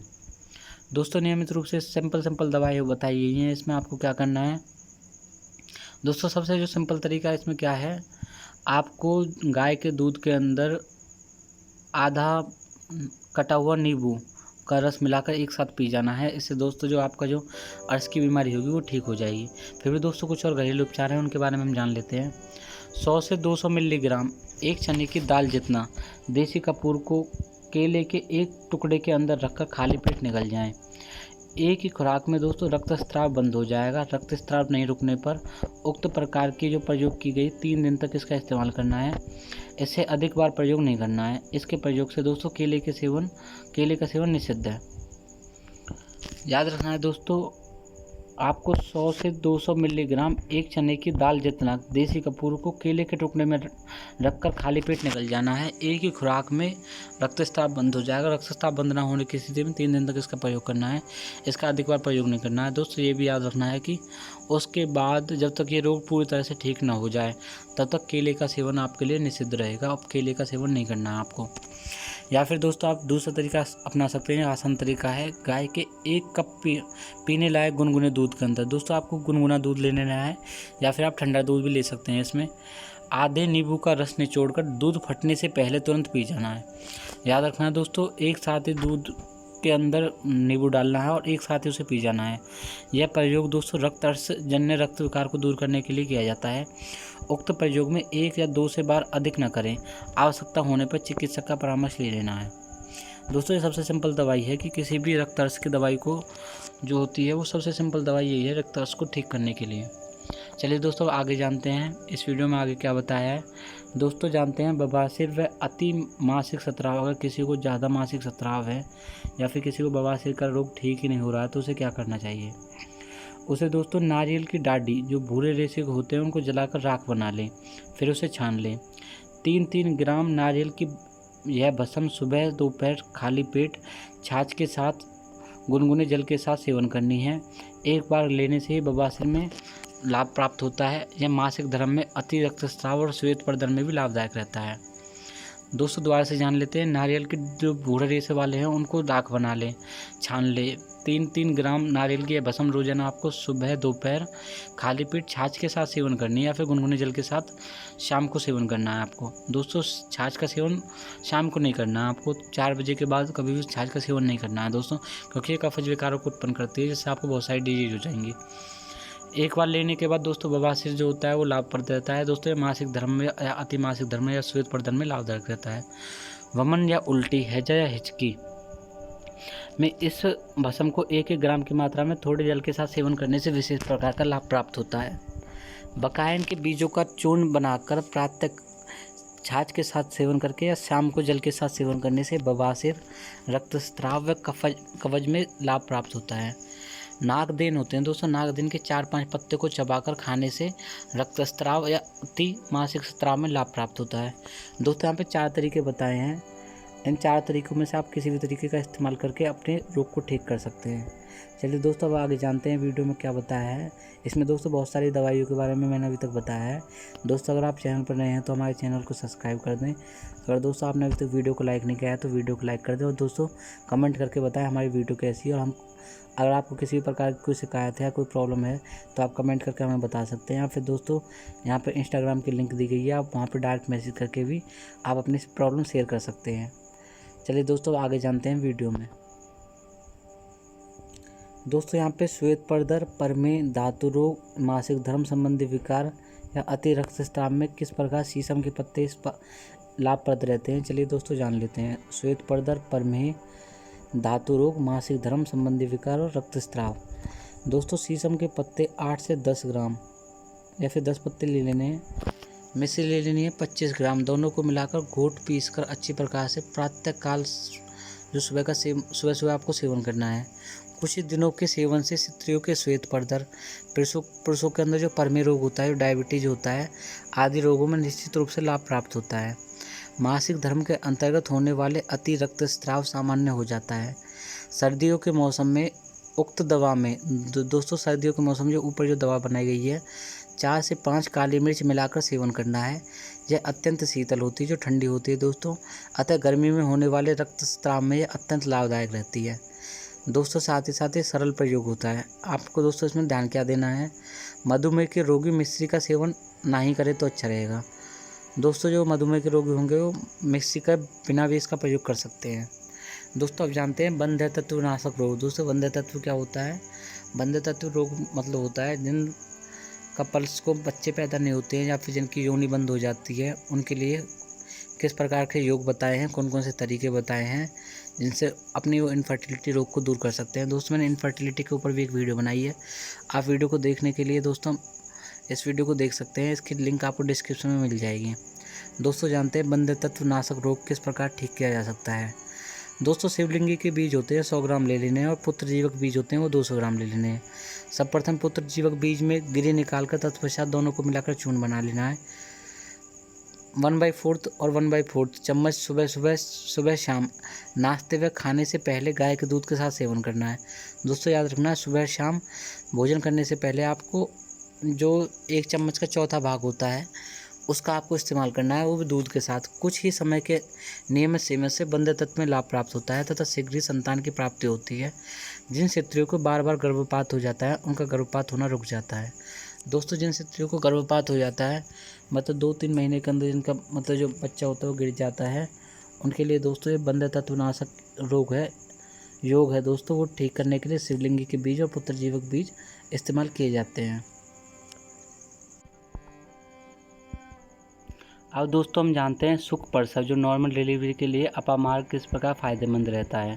दोस्तों जो अपामार्ग होता है उसे एक्रांथस एस्पेरालिन कहते हैं। दोस्तों कार्लस लिनस नाम के साइंटिस्ट थे जिन्होंने अपामार्ग के बारे में बताया था। इसका दोस्तों जो साइंटिफिक नेम है अकारांथस एस्पेरा। अकारांथस है दोस्तों वो उसकी जेनेरा है और एस्पेरा है वो स्पीशीज है। अपामार्ग की मूल जड़ को उखाड़कर 3-3 इंच के टुकड़ों को काटकर ऊनी धागे में बांधकर माला बना लें। जब प्रसव पीड़ा प्रारंभ होने पर इस माला को स्त्री की कमर में बांधने से 5 से 10 मिनट के अंदर ही सामान्य रूप से प्रसव हो जाता है। यदि प्रसव ना हो तो अपामार्ग की जड़ के चूर्ण का लेप भी नाभि के चारों ओर पेड़ू भाग में लगाया जा सकता है। यह दोस्तों यह सत्य सोनुभूत व चमत्कारी योग है। दोस्तों मतलब 100 बार इसका प्रयोग हो चुका है। जो चमत्कारी योग है इसका प्रयोग कई प्रकार के रोगों में किया जाता है।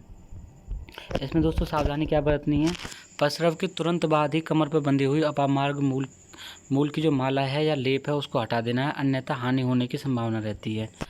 अपामार्ग मूल या अपामार्ग की टहनी का दातुन करके दांत मजबूत होते हैं तथा दोस्तों पायरिया आदि दंत रोगों में को ये मिटाते हैं।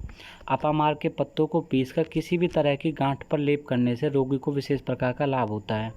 अपामार्ग के बीजों को चावल की तरह दूध में पकाकर खीर बनाकर खाने से भस्मक रोग जो फिस्टुला रोग होता है सॉरी दोस्तों जो भस्मक रोग होता है वो ठीक हो जाता है।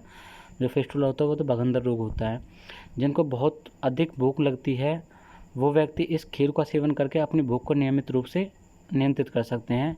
कई रोगी पुरुष भी जो लंबा उपवास करने से पहले अपामार्ग के बीजों का खीर खा लेते हैं, इससे उनको भूख नहीं सताती। चलिए दोस्तों एक बार और जान लेते हैं। जो अपामार्ग की जड़ को उखाड़कर 3-3 इंच के टुकड़ों को काटकर ऊनी धागे में बांधकर उसकी एक माला बना लेनी है। उसे जो प्रसव के समय स्त्री की कमर को बांधकर 5 से 10 मिनट के बाद ही सामान्य रूप से प्रसव हो जाता है, या फिर दोस्तों इसका चूर्ण का लेप करके भी प्रसव किया जा सकता है। दोस्तों इसमें सावधानी क्या है, प्रसव के तुरंत बाद उसे हटा लेना है। अपामार्ग मूल या अपामार्ग की टहनी का इस्तेमाल दांतों को ठीक करने के लिए किया जाता है। इसमें दोस्तों पायरिया नामक रोग भी ठीक हो जाता है। अपामार्ग के पत्तों को पीसकर किसी प्रकार की गांठ पर लेप करने से रोगियों को विशेष प्रकार का लाभ प्राप्त होता है। अपामार्ग के बीजों को चावल की खीर में बनाकर पकाकर इस्तेमाल किया जाता है। इससे दोस्तों लोगों को भूख नहीं सताती। चलिए दोस्तों अब जानते हैं माताओं के लिए दूध वर्धक प्रयोग किस प्रकार किया जाता है।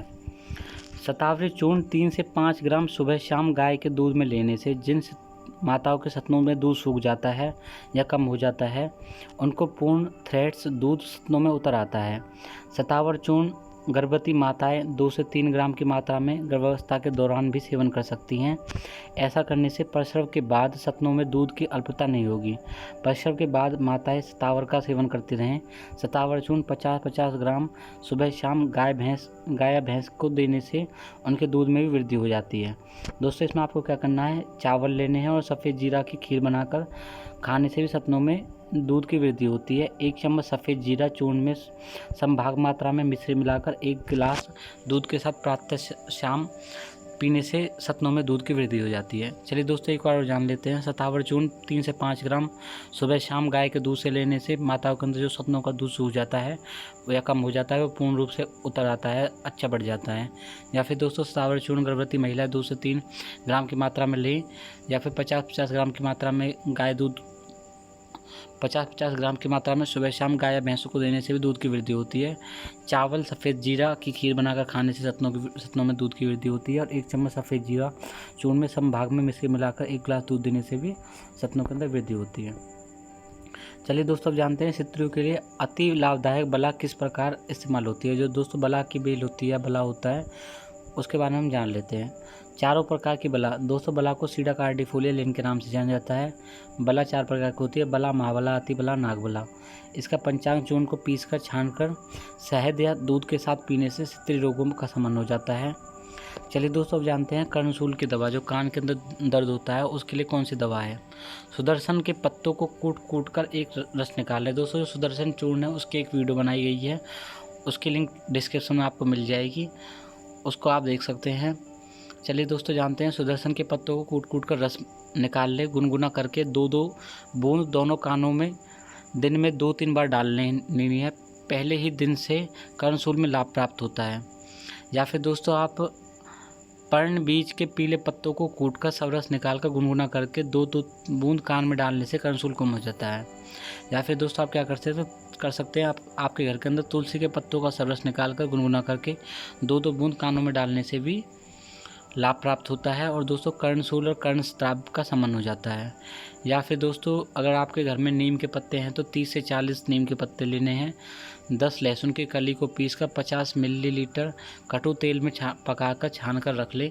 4-4 बूंद कान में डालने से कर्णशूल, कान के साय की आवाज़ होना, कर्णस्राव तथा कर्णबाधिता में लाभ प्राप्त होता है। दोस्तों इसमें आप तुलसी के पत्तों का, पर्ण बीज के पत्तों का, सुदर्शन के पत्तों का इस्तेमाल करके कर्णशूल को ख़त्म किया जा सकता है।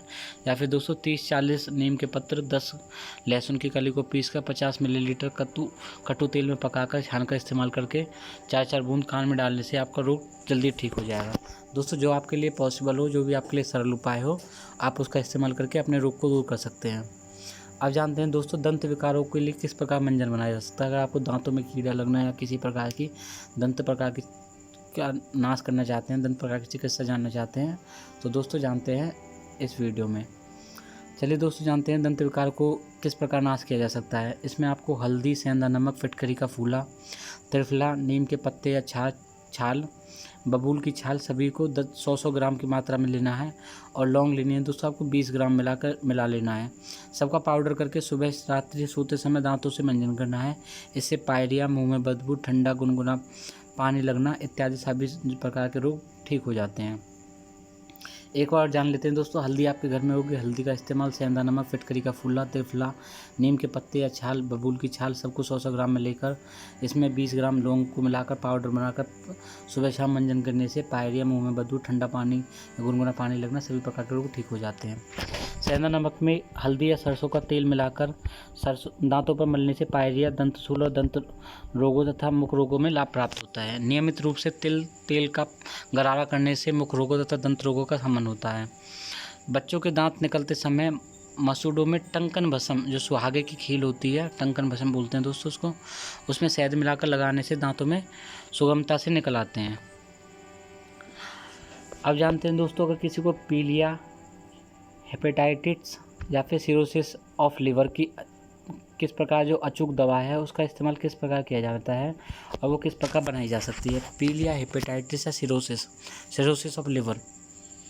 वैसे दोस्तों हेपेटाइटिस होता है वो भी मतलब लिवर से रिलेटेड डिजीज होती है। उसके लिए दोस्तों आपको क्या करना है, शौनाक होता है दोस्तों, शौनाक की छाल ले लेनी है 25 ग्राम, भूमि आंवले का पंचांग ले लेना है 25 ग्राम और पुनर्नवा मूल ले लेनी है 25 ग्राम। तीनों को आवश्यकता के अनुसार निर्देशित मात्रा में उपरोक्त ताजी औषधियाँ लेकर 1-1 कप रस निकाल कर सुबह सुबह नियमित रूप से सेवन करने से पीलिया और हेपेटाइटिस के अंदर निश्चित रूप से लाभ प्राप्त होता है। इसी दवाई का अभाव की कंडीशन में दोस्तों आश्रम के द्वारा बनाई जाने वाली औषधियाँ जैसे कि सर्वकल्पवात तथा टोटलाक्वाथ आदि का प्रयोग कर सकते हैं। दोस्तों आश्रम जो पतंजलि आश्रम है उनमें दोस्तों सर्वकल्पवात बनाया जाता है, उसका आप इस्तेमाल कर सकते हैं, जो कि सूखी पुनर्नवा मूल, भूमि आंवला, शौनाक आदि औषधियों के मिश्रण के साथ तैयार की जाती है। दोस्तों आप कहीं भी इसे मार्केट से भी आप ले सकते हैं, अगर आपको ये पंसारी की दुकान से मिल जाती हैं तो आपके लिए अच्छा रहेगा। पुनर्नवा की जड़ के छोटे छोटे टुकड़े करके माला बनाकर पहनने से भी पीलिया तुरंत लाभ प्राप्त होता है। दोस्तों जब आप पुनर्नवा की जड़ के छोटे छोटे टुकड़े करके माला बनाकर पहनेंगे तो आपको पीलिया रोग ठीक हो जाएगा। दोस्तों पुनर्नवा होती है, पुनर्नवा का मतलब होता है पूर्ण रूप से जो दूसरा जन्म देती है, जो अमृत के समान होती है, उसे पुनर्नवा बोला जाता है। लगभग 100 ग्राम पुनर्नवा की जड़ को कूटकर 1 कप पानी में मिलाकर सुबह शाम पिलाने से पीलिया ठीक हो जाता है तथा रोगी के खून में पित्तरंजकों की मात्रा कम हो जाती है। विडॉल डोडे की रात्रि में पानी में भिगोकर रखें और इसे घिसकर 2 से 3 बूंद रोगी की नासिका में टपका दे या सुंघाएं। ऐसा करने से रोगी को आराम मिलता है। या फिर दोस्तों आप बड़ी दूधी को घिसकर पीने से भी पीलिया ठीक हो जाता है। दोस्तों यहाँ पर पीलिया के कई प्रकार के तरीके बताए हैं, आप किसी भी तरीके का इस्तेमाल करके पीलिया रोग को ठीक कर सकते हैं। अब जानते हैं दोस्तों कैंसर, एड्स व रक्त अल्पता, मतलब खून के अंदर जो HB की कमी हो जाती है या खून की कमी हो जाती है शरीर के अंदर, ऐसे कष्ट साध्य रोगों में गेहूं के ज्वारे का रस किस प्रकार फ़ायदेमंद रहता है। सेवन विधि जान लेते हैं दोस्तों। प्रतिदिन एक गमले में या थोड़ी भूमि में 9 दिन तक गेहूं उगाना है। 10वें दिन प्रथम गमले में उगाई गेहूं को हरी पत्तियों को काटकर, दोस्तों याद रखना है आपको 9 दिन तक प्रत्येक एक गमले के अंदर गेहूं के बीज डालने हैं या फिर गेहूं उगाना है। 10वें दिन जो पहला गमला होगा उसके गेहूं की हरी पत्तियों को काटकर उसमें 10 ग्राम प्लस 25 ग्राम गिलोय लेना है। लगभग 2 फुट लंबी व 1 अंगुली जितनी मोटी हो सके उसको थोड़ा पानी में मिलाकर पीस लेना है। कपड़े से निचोड़कर 1 कप की मात्रा में खाली पेट नित्य रूप से प्रयोग करना है। खाली पेट गमले में अगली बार के लिए पुनः गेहूं के दाने बो दें। दोस्तों इसका तरीका आपको बता देता हूँ। आपको 9 दिन पहले गमले के अंदर गेहूं के बीज उगाने हैं। फिर 10वें दिन आपको क्या करना है, 10वें दिन जो पहला दिन होगा, जो पहला गमला होगा, उसमें हरी पत्तियों को काट लेना है। उसमें 25 ग्राम गिलोय ले लेनी है। उसमें पानी मिलाकर पीस लेना है। फिर उसको कपड़े से निचोड़कर 1 कप की मात्रा में खाली पेट उसका नित्य रूप से सेवन करना है। दोस्तों जो आप पहले जो आपने काटा है, जो हरी उसमें से काटी हैं हरी पत्तियाँ, उसमें आपको दोबारा उगा लेना है और फिर दूसरे दिन दूसरे जो गमला हो उसका इस्तेमाल करना है। दोस्तों आश्रम के द्वारा कुछ औषधियों को उक्त रस में नियमित रूप से कैंसर जैसी भयानक बीमारियों में भी इस्तेमाल किया जाता है। दोस्तों पतंजलि आश्रम है या बहुत सारे ऐसे आश्रम हैं जिनके अंदर जड़ी बूटी दवाई बनाई जाती है, उसमें भी बहुत सारी नियमित रूप से कैंसर जैसी बीमारियों को इस्तेमाल करने के लिए बहुत सारी औषधियाँ बताई जाती हैं। चलिए फ्रेंड्स, अब हम जानते हैं पथरी को मुक्ति के लिए पत्थर चटा, जो पत्थर चटा होता है पथरी को किस प्रकार दूर करता है, जानते हैं दोस्तों। नित्य रूप से पत्थर चटा को क्या बोला जाता है दोस्तों, ब्रायोफाइलम पिनेटम। लैम क्रूज साइंटिस्ट थे जिन्होंने इसको खोजा था, ब्रायोफाइलम पिनेटम। पत्थर चटा के 2 से 3 पत्तों को चबा चबा कर खाना है। कुछ ही दिनों के सेवन से समस्त प्रकार की अश्मरी, दोस्तों जो पथरी होती है वो ठीक हो जाती है। पित्ताशय के अंदर दोस्तों जो गॉल ब्लैडर के अंदर जो पथरी होती है वो भी ठीक हो जाती है और मूत्र विकारों में निश्चित रूप से लाभ प्राप्त होता है। या फिर दोस्तों आप पाषाण भेद क्या हो दोस्तों, बैरगीना लिंगोटा, इसे दोस्तों वालिंगल ने खोजा था। पाषाण भेद का चूर्ण बनाकर 1 चम्मच सुबह शाम जल के साथ सेवन करने से वृक्कश्मरी, दोस्तों जो जिनको किडनी में अगर किसी को पथरी है तो उसे पाषाण भेद का इस्तेमाल करना है। अगर किसी के गॉल ब्लैडर में पथरी है तो उसे पत्थर चटा का इस्तेमाल करना है। आपको क्या करना है दोस्तों, 5 ग्राम पीपल की छाल, 5 ग्राम नीम की छाल, सर्पकल्पवात 200 ग्राम और वृक्क दोसरक्वात को मिलाकर उसमें 1 चम्मच की मात्रा में लेकर 400 मिलीग्राम पानी में उसे पकाना है। जब वो 100 मिलीग्राम मतलब जब वो 1/4 रह जाए उसे छानकर खाली पेट सुबह नाश्ते से पहले और शाम काल को नाश्ते से 1 घंटे पहले उसका इस्तेमाल करना है, पीना मतलब उसको। इसके नियमित रूप से प्रयोग करने से कुछ ही दिनों के अंदर रक्त में यूरिया और जो केराटिन की मात्रा होती है वो घट जाती है। और दोस्तों आप इसमें पथरी से भी बहुत अच्छे प्रकार से फ़ायदा होता है। अब हम जानते हैं दोस्तों डायबिटीज़ के लिए किस प्रकार घरेलू उपचार का प्रयोग किया जाए। दोस्तों मैंने डायबिटीज़ के ऊपर एक अच्छी वीडियो बनाई है, आप वहां पर उसे देख सकते हैं। या फिर दोस्तों यहाँ पर आप घरेलू उपचारों का प्रयोग करके या फिर आयुर्वेदिक उपचारों का प्रयोग करके भी आप यहाँ पर जान सकते हैं कि मधुमेह को किस प्रकार ठीक किया जा सकता है। दोस्तों अगर आप मधुमेह से कुछ ज़्यादा ही परेशान हैं तो आपको क्या करना है, खीरा, करेला, टमाटर 1-1 की संख्या में लेकर जूस निकालकर सुबह खाली पेट पीने से मधुमेह का लाभ प्राप्त होता है। दोस्तों खीरा, करेला और टमाटर 1-1 की संख्या में लेकर जूस निकाल लेना है। सुबह खाली पेट पीने से दोस्तों इसमें मधुमेह में लाभ प्राप्त होता है। या फिर दोस्तों आप जामुन की गुठलियों का पाउडर बनाकर 1-1 चम्मच सुबह शाम खाली पेट पीने से भी आपको मधुमेह जो होगा वो नियमित रूप से नियंत्रित हो जाएगा। नीम के 7 पत्ते लेने हैं, सुबह खाली पेट चबाना है और पीस कर पीने से भी मधुमेह में लाभ प्राप्त होता है। या फिर दोस्तों आप सदाबहार के 7 पुष्पों को खाली पेट जल के साथ चबाकर सेवन करने से मधुमेह में लाभ प्राप्त होता है। दोस्तों आप इसमें गिलोय, जामुन, कुटकी, नींबूपत्र, चिरायता, कालमेघ, सूखा करेला, काली जीरी, मेथी इनका समान मात्रा में लेकर चूर्ण बना लें। यह चूर्ण 1-1 चम्मच सुबह शाम खाली पेट पीने से या उसका सेवन करने से मधुमेह में विशेष प्रकार का लाभ प्राप्त होता है। दोस्तों करंज बीज चूर्ण को आधा चम्मच की मात्रा में प्रातः सायंकाल गुनगुने जल के साथ सेवन करने से भी मधुमेह में लाभ प्राप्त होता है। दोस्तों एक बार और जान लेते हैं जो मधुमेह नामक रोग होता है उसको ठीक करने के लिए खीरा, करेला, टमाटर इसका जूस में निकाल कर खाली पेट पीना है। जामुन की गुठलियों का पाउडर बनाकर खाली पेट इसका इस्तेमाल करना है। नीम के 7 पत्तों को चबा कर इस्तेमाल करना है। सदाबहार के 7 पुष्प खाली पेट सेवन करने हैं। जो भी गिलोय, जामुन, कुटकी, नीमपत्र, चिरायता, कालमेघ, सूखा करेला, काली जीरी और मेथी इसका सेवन करना भी लाभप्रद रहता है। करंज बीज के चूर्ण होता है उसका आधा चम्मच इस्तेमाल करने से भी मधुमेह नियमित रूप से ठीक किया जा सकता है। चलिए दोस्तों हम जानते हैं वातज विकारों के लिए घरेलू उपचार किस प्रकार फ़ायदेमंद रहते हैं। दोस्तों जो वातज विकार होते हैं वो व्यक्ति को पेश बनाते हैं, मतलब जो बहुत ही ज़्यादा पतले व्यक्ति होते हैं उनके लिए अगर वो थोड़ा सा अपना वेट बढ़ाना चाहते हैं, मोटापा बढ़ाना चाहते हैं तो उनके लिए किस प्रकार घरेलू उपचार हम जान लेते हैं। हल्दी, मेथी दाना व सौंठ 100 ग्राम मात्रा में लेना है। साथ ही साथ उसमें अश्वगंधा चूर्ण 50 ग्राम की मात्रा में लेकर चूर्ण बना लें। 1-1 चम्मच नाश्ते व शाम खाने के बाद गुनगुने पानी के साथ इसका सेवन करना है। इसके सेवन करने से जोड़ों का दर्द, गठिया रोग, कमर दर्द आदि में विशेष प्रकार का लाभ प्राप्त होता है। या फिर दोस्तों लहसुन की 1 से 3 कली खाली पेट पीने से या फिर उसका सेवन करने से जोड़ों के दर्द में लाभ प्राप्त होता है। साथ ही साथ बढ़ा हुआ कोलेस्ट्रॉल, ट्राइग्लिसराइड सामान्य रूप से होता है। हृदय की शाखाओं में आए हुए अवरोध को दूर करने से लहसुन का इस्तेमाल किया जाता है।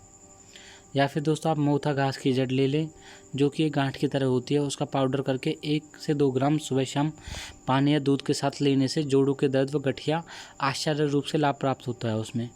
या फिर दोस्तों आप निर्गुंडू के पत्तों का चूर्ण 1-1 चम्मच सुबह शाम खाने से पीने के साथ उसका सेवन करने से भी वातज रोगों का शमन हो जाता है।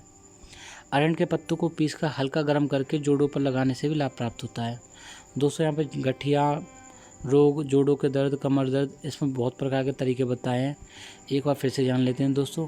हल्दी, मेथी दाना, सौंठ 100 ग्राम मात्रा, अश्वगंधा 50 ग्राम मात्रा, 1-1 चम्मच उसका सेवन करना है। या फिर लहसुन की 1 से 3 कली खाली पेट सेवन करने से जोड़ों का दर्द ठीक हो जाता है। मोथा घास की जड़ जो गांठ की तरह होती है उसका सेवन करने से आपको गठिया रोग या जोड़ों के दर्द ठीक हो जाते हैं। निर्गुंडू के पत्तों का इस्तेमाल करके भी जोड़ों के दर्द को ठीक किया जा सकता है। या फिर अरंड के पत्तों का, जो दोस्तों अरंड होता है अंडोरा का पेड़ होता है, उसके पत्तों का इस्तेमाल करके भी जोड़ों को ठीक किया जा सकता है। चलिए फ्रेंड्स अब हम जानते हैं जो ग्रंथिशी रोग होता है या फिर मधुमेह में लाभप्रद सदाबहार और हरसिंगार के पत्ते किस प्रकार फ़ायदेमंद रहते हैं। सदाबहार के 5 पत्ते एवं फूल प्रतिदिन प्रातः खाली पेट खाने से रक्त में शर्करा की मात्रा नियंत्रित रहती है एवं यह सियाटिका के दर्द में लाभप्रद रहता है। या फिर दोस्तों हरसिंगार के 5 पत्तों को काढ़ा बनाकर प्रतिदिन प्रातः खाली पेट पीने से रक्त में शर्करा की मात्रा नियमित रूप से ठीक रहती है तथा सियाटिका का दर्द दूर हो जाता है। सदाबहार के 5 पत्ते प्रतिदिन सेवन करने से शर्करा की मात्रा जो 200 शुगर होती है वो नियमित रूप से सेवन ठीक रहती है और सियाटिका में भी आराम मिलता है। और हरसिंगार के 5 पत्तों का काढ़ा बनाकर प्रतिदिन प्रातःकाल सेवन करने से शर्करा की मात्रा नियमित रूप से ठीक रहती है और सियाटिका का जो रोग होता है, जो दर्द होता है वो ठीक हो जाता है।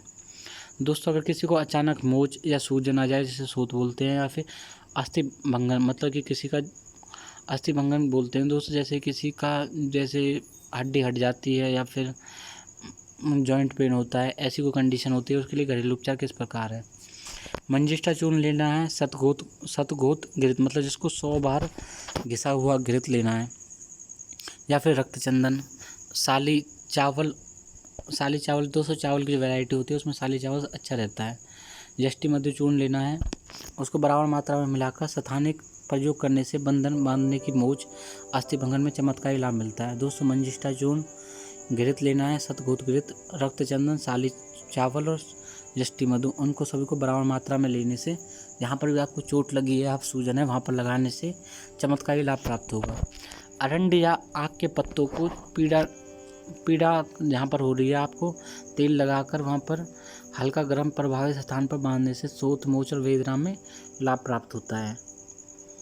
गेहूं की मोटी रोटी बनाकर उसमें हल्दी या सरसों का तेल लगाकर एक तरफ गर्म मोच व शोथ युक्त स्थान पर बांधने से लाभ होता है। दोस्तों, गेहूं की मोटी रोटी बना लो, उसमें हल्दी डालो और सरसों का तेल लगा लो एक तरफ से, उसे जहाँ पर भी आपको चोट लगी है उसे गर्म होनी चाहिए। दोस्तों, जो गेहूं की रोटी है, मोटी रोटी वो गर्म हो, उसे मोच और शोथ युक्त स्थान पर बांधने से भी लाभ प्राप्त होता है। दोस्तों, ये मतलब बहुत पुराने टाइम का प्रयोग है। दोस्तों, जो बहुत पुराने टाइम का जो घरेलू उपचार है, ये जो रोटी वाला है घरेलू उपचार बहुत पुराने टाइम का है। इससे दोस्तों पहले सूजन को दूर करने के लिए ऐसा ही इस्तेमाल किया जाता था। दोस्तों, अब हम जानते हैं अगर किसी को सिर दर्द है, अनिद्रा है या फिर माइग्रेन है, उसके लिए किस प्रकार लाभकारी निश्चय किस प्रकार दिया जाए। बादाम का तेल सुबह खाली पेट और सायंकाल सोते समय नाक में डालने से सिर दर्द, माइग्रेन, अनिद्रा, स्मृति दुर्बल्य, सिर में भारीपन, पक्षाघात, कंपवात डिप्रेशन व साइनस में विशेष प्रकार का लाभ प्राप्त होता है। सिर दर्द व अनिद्रा में तुरंत ही लाभ प्रभाव होता है। बादाम रोगन की सिर से मालिश करने से उपरोक्त सभी प्रकार के रोग दूर हो जाते हैं। 4-4 बूंद गाय के घी की दोनों नथनों में डालने से अनिद्रा और माइग्रेन में भी लाभ प्राप्त होता है। दोस्तों, अगर कोई किसी को सोने में कंडीशन है तो उसे 4-4 बूंद गाय के घी की दोनों नथुओं में डालने से वो मतलब जल्दी ही अच्छे रूप से पूर्ण रूप से सो जाएगा। नीलगंडू के पत्तों का सब रस निकालकर 4-4 बूंद नाक में डालने से सिरसूल, कफज विकारों और माइग्रेन में लाभ प्राप्त होता है। अब जानते हैं दोस्तों, अगर किसी को बालों के झड़ने की समस्या है या सफ़ेद बाल हो जाते हैं किसी को, उसके लिए रोकने के कौन कौन से उपाय हैं। नियमित रूप से दोनों हाथों की उंगलियों को, नाखूनों को आपस में 3 दिन में 2 से 3 बार 5-5 मिनट तक रगड़ना है। इस प्रयोग के अभ्यास से बालों का झड़ना, सफ़ेद होना रुक जाता है, बाल काले व घने होने लगते हैं। इस प्रयोग को करने से दोस्तों हजारों वंशागत रूप से गंजे के बाल उगते तथा 70 वर्ष के वृद्धों के भी बाल काले देखे गए हैं। दोस्तों, आगे जानते हैं इस वीडियो में बालों के लिए कुछ अचूक दवाएं हैं, उनके बारे में जान लेते हैं। दोस्तों, बर्रे होता है, जो पीली मक्खी का छत्ता होता है ना, जो बड़ी मक्खी होती है जिसमें मक्खियाँ उड़ चुकी हैं, उसे 5 ग्राम एवं देसी गुड़हल के 10 से 15 पत्तों को आधा लीटर नारियल के तेल में डालकर मंद मंद अग्नि पर उबालना है। सिकते सिकते जब छत्ता काला पड़ जाए तो तेल को अग्नि से हटा लेना है। ठंडा हो जाने पर निथार करने पर तेल की शीशी को भरकर रखना है। प्रतिदिन हल्के हाथ से इस तेल को सिर पर लगाने से जो बाल उग जाते हैं। अब जानते हैं दोस्तों, किसी को डैंड्रफ की कंडीशन है या डैंड्रफ की प्रॉब्लम है, रूसी है, इसको ठीक करने के लिए कौन सा सरल उपाय है। 200 ग्राम नीम के पत्तों को कूटकर 20 ग्राम तिल तेल को मिलाकर मंद अग्नि पर धीरे धीरे पकाना है। दोस्तों, यहाँ पर मैंने नीम के बहुत सारे उपयोग बताए हैं। दोस्तों, नीम के बहुत सारे फ़ायदे होते हैं, इसकी एक वीडियो बनाई है, उस वीडियो को आप देख सकते हैं, जिसकी लिंक डिस्क्रिप्शन में आपको मिल जाएगी। दोस्तों, नीम के बहुत सारे अचूक फ़ायदे होते हैं, इसके कम से कम 133-135 के आसपास फ़ायदे मैंने आपको बताए हैं, उस वीडियो को आप देख सकते हैं, जो कि आपके लिए बहुत ज़्यादा फ़ायदेमंद रहेगी। दोस्तों, अब इसके बाद जानते हैं, पकाने के बाद छान लेना है उसे। इस तेल को सिर में लगाने से डैंड्रफ व बालों का झड़ना रुक जाता है। सिर में सिराइसिस, दोस्तों जो सिर में किसी को मतलब सफ़ेदीपन आ जाता है या फिर डैंड्रफ की वजह से, जैसे कि दोस्तों आपने देखा होगा किसी को खुजली की वजह से जो रैसेस के निशान होते हैं, ऐसे सिर के अंदर दिखाई देने लगते हैं, या फोड़े फुंसी होने पर इसे लगाने से सिर प्रकार का लाभ प्राप्त होता है। इसमें दोस्तों क्या करना है, आपको सुहागे का फूल लेना है 5 ग्राम, 1 छोटा चम्मच, नारियल का तेल लेना है 1 चम्मच लेना है नारियल का तेल, दही लेनी है दोस्तों आपको 3 चम्मच, और नींबू का लेना है 5 मिलीलीटर। इन सभी को तीनों को अच्छे प्रकार से मिलाकर बालों पर लगाने से 1 घंटा बाद बालों को अच्छी प्रकार से धो लें। साथ ही साथ दोस्तों बहुत सारी ऐसी दवाइयाँ हैं, जैसे कि दिव्य केश तेल है, उसका प्रयोग करके भी आप इस्तेमाल कर सकते हैं। दोस्तों, दिव्य केश तेल आपको मेडिकल स्टोर से आसानी से मिल जाएगा। चलिए दोस्तों, अब हम जान लेते हैं केशों को काला करने के लिए किस प्रकार घरेलू उपयोग किया जा सकता है। इसमें दोस्तों सबसे पहले आपको सूखी पिसी हुई मेहंदी लेनी है 20 ग्राम, कॉफ़ी पाउडर लेना है 3 ग्राम, दही लेनी है 25 ग्राम, नींबू का रस लेना है 4 चम्मच, कत्था लेना है दोस्तों 3 ग्राम, ब्राह्मी चूर्ण लेना है 10 ग्राम और आंवला चूर्ण लेना है 10 ग्राम। सभी को घोटकर पीस लें और बालों पर लगाने के बाद आधा घंटा छोड़ दें। आधे से 1 घंटे के बाद पानी से उसको धो लेना है। इसका प्रयोग करने से बाल घने, काले, लंबे और मुलायम हो जाते हैं। चलिए फ्रेंड्स, अब हम जानते हैं शीत पित्त, जैसे कि कोई अर्टिकेरिया की बीमारी होती है, उसके लिए किस प्रकार घरेलू उपाय किए जाते हैं। शीत पित्त बोलते हैं दोस्तों 50 मिलीलीटर नारियल तेल और 5 ग्राम देसी कपूर दोनों को मिलाकर शीत पित्त पर लगाने से तुरंत आराम मिलता है और जलन तथा खुजली शांत हो जाती है। या फिर दोस्तों आप इसमें 5 नग काली मिर्च, 4 चम्मच खंड या 4 चम्मच देसी घृत को मिलाकर सेवन करने से भी शीत पित्त में लाभ होता है। दोस्तों याद रखना है 5 काली मिर्च, उसमें 4 चम्मच खंड और 4 चम्मच देसी घृत।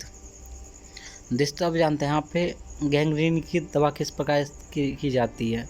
गाय का शुद्ध देसी घी लगाकर विधारा के पत्तों का हल्का सा गर्म करके साथ में बांधने से कुछ ही दिनों के अंदर जो गैंग्रीन होता है, जैसे भयंकर व्रण में भी आराम मिल जाता है। दोस्तों गैंग्रीन होता है वो व्रण होता है जैसे कहीं पे चोट लगना या फिर घाव हो जाना।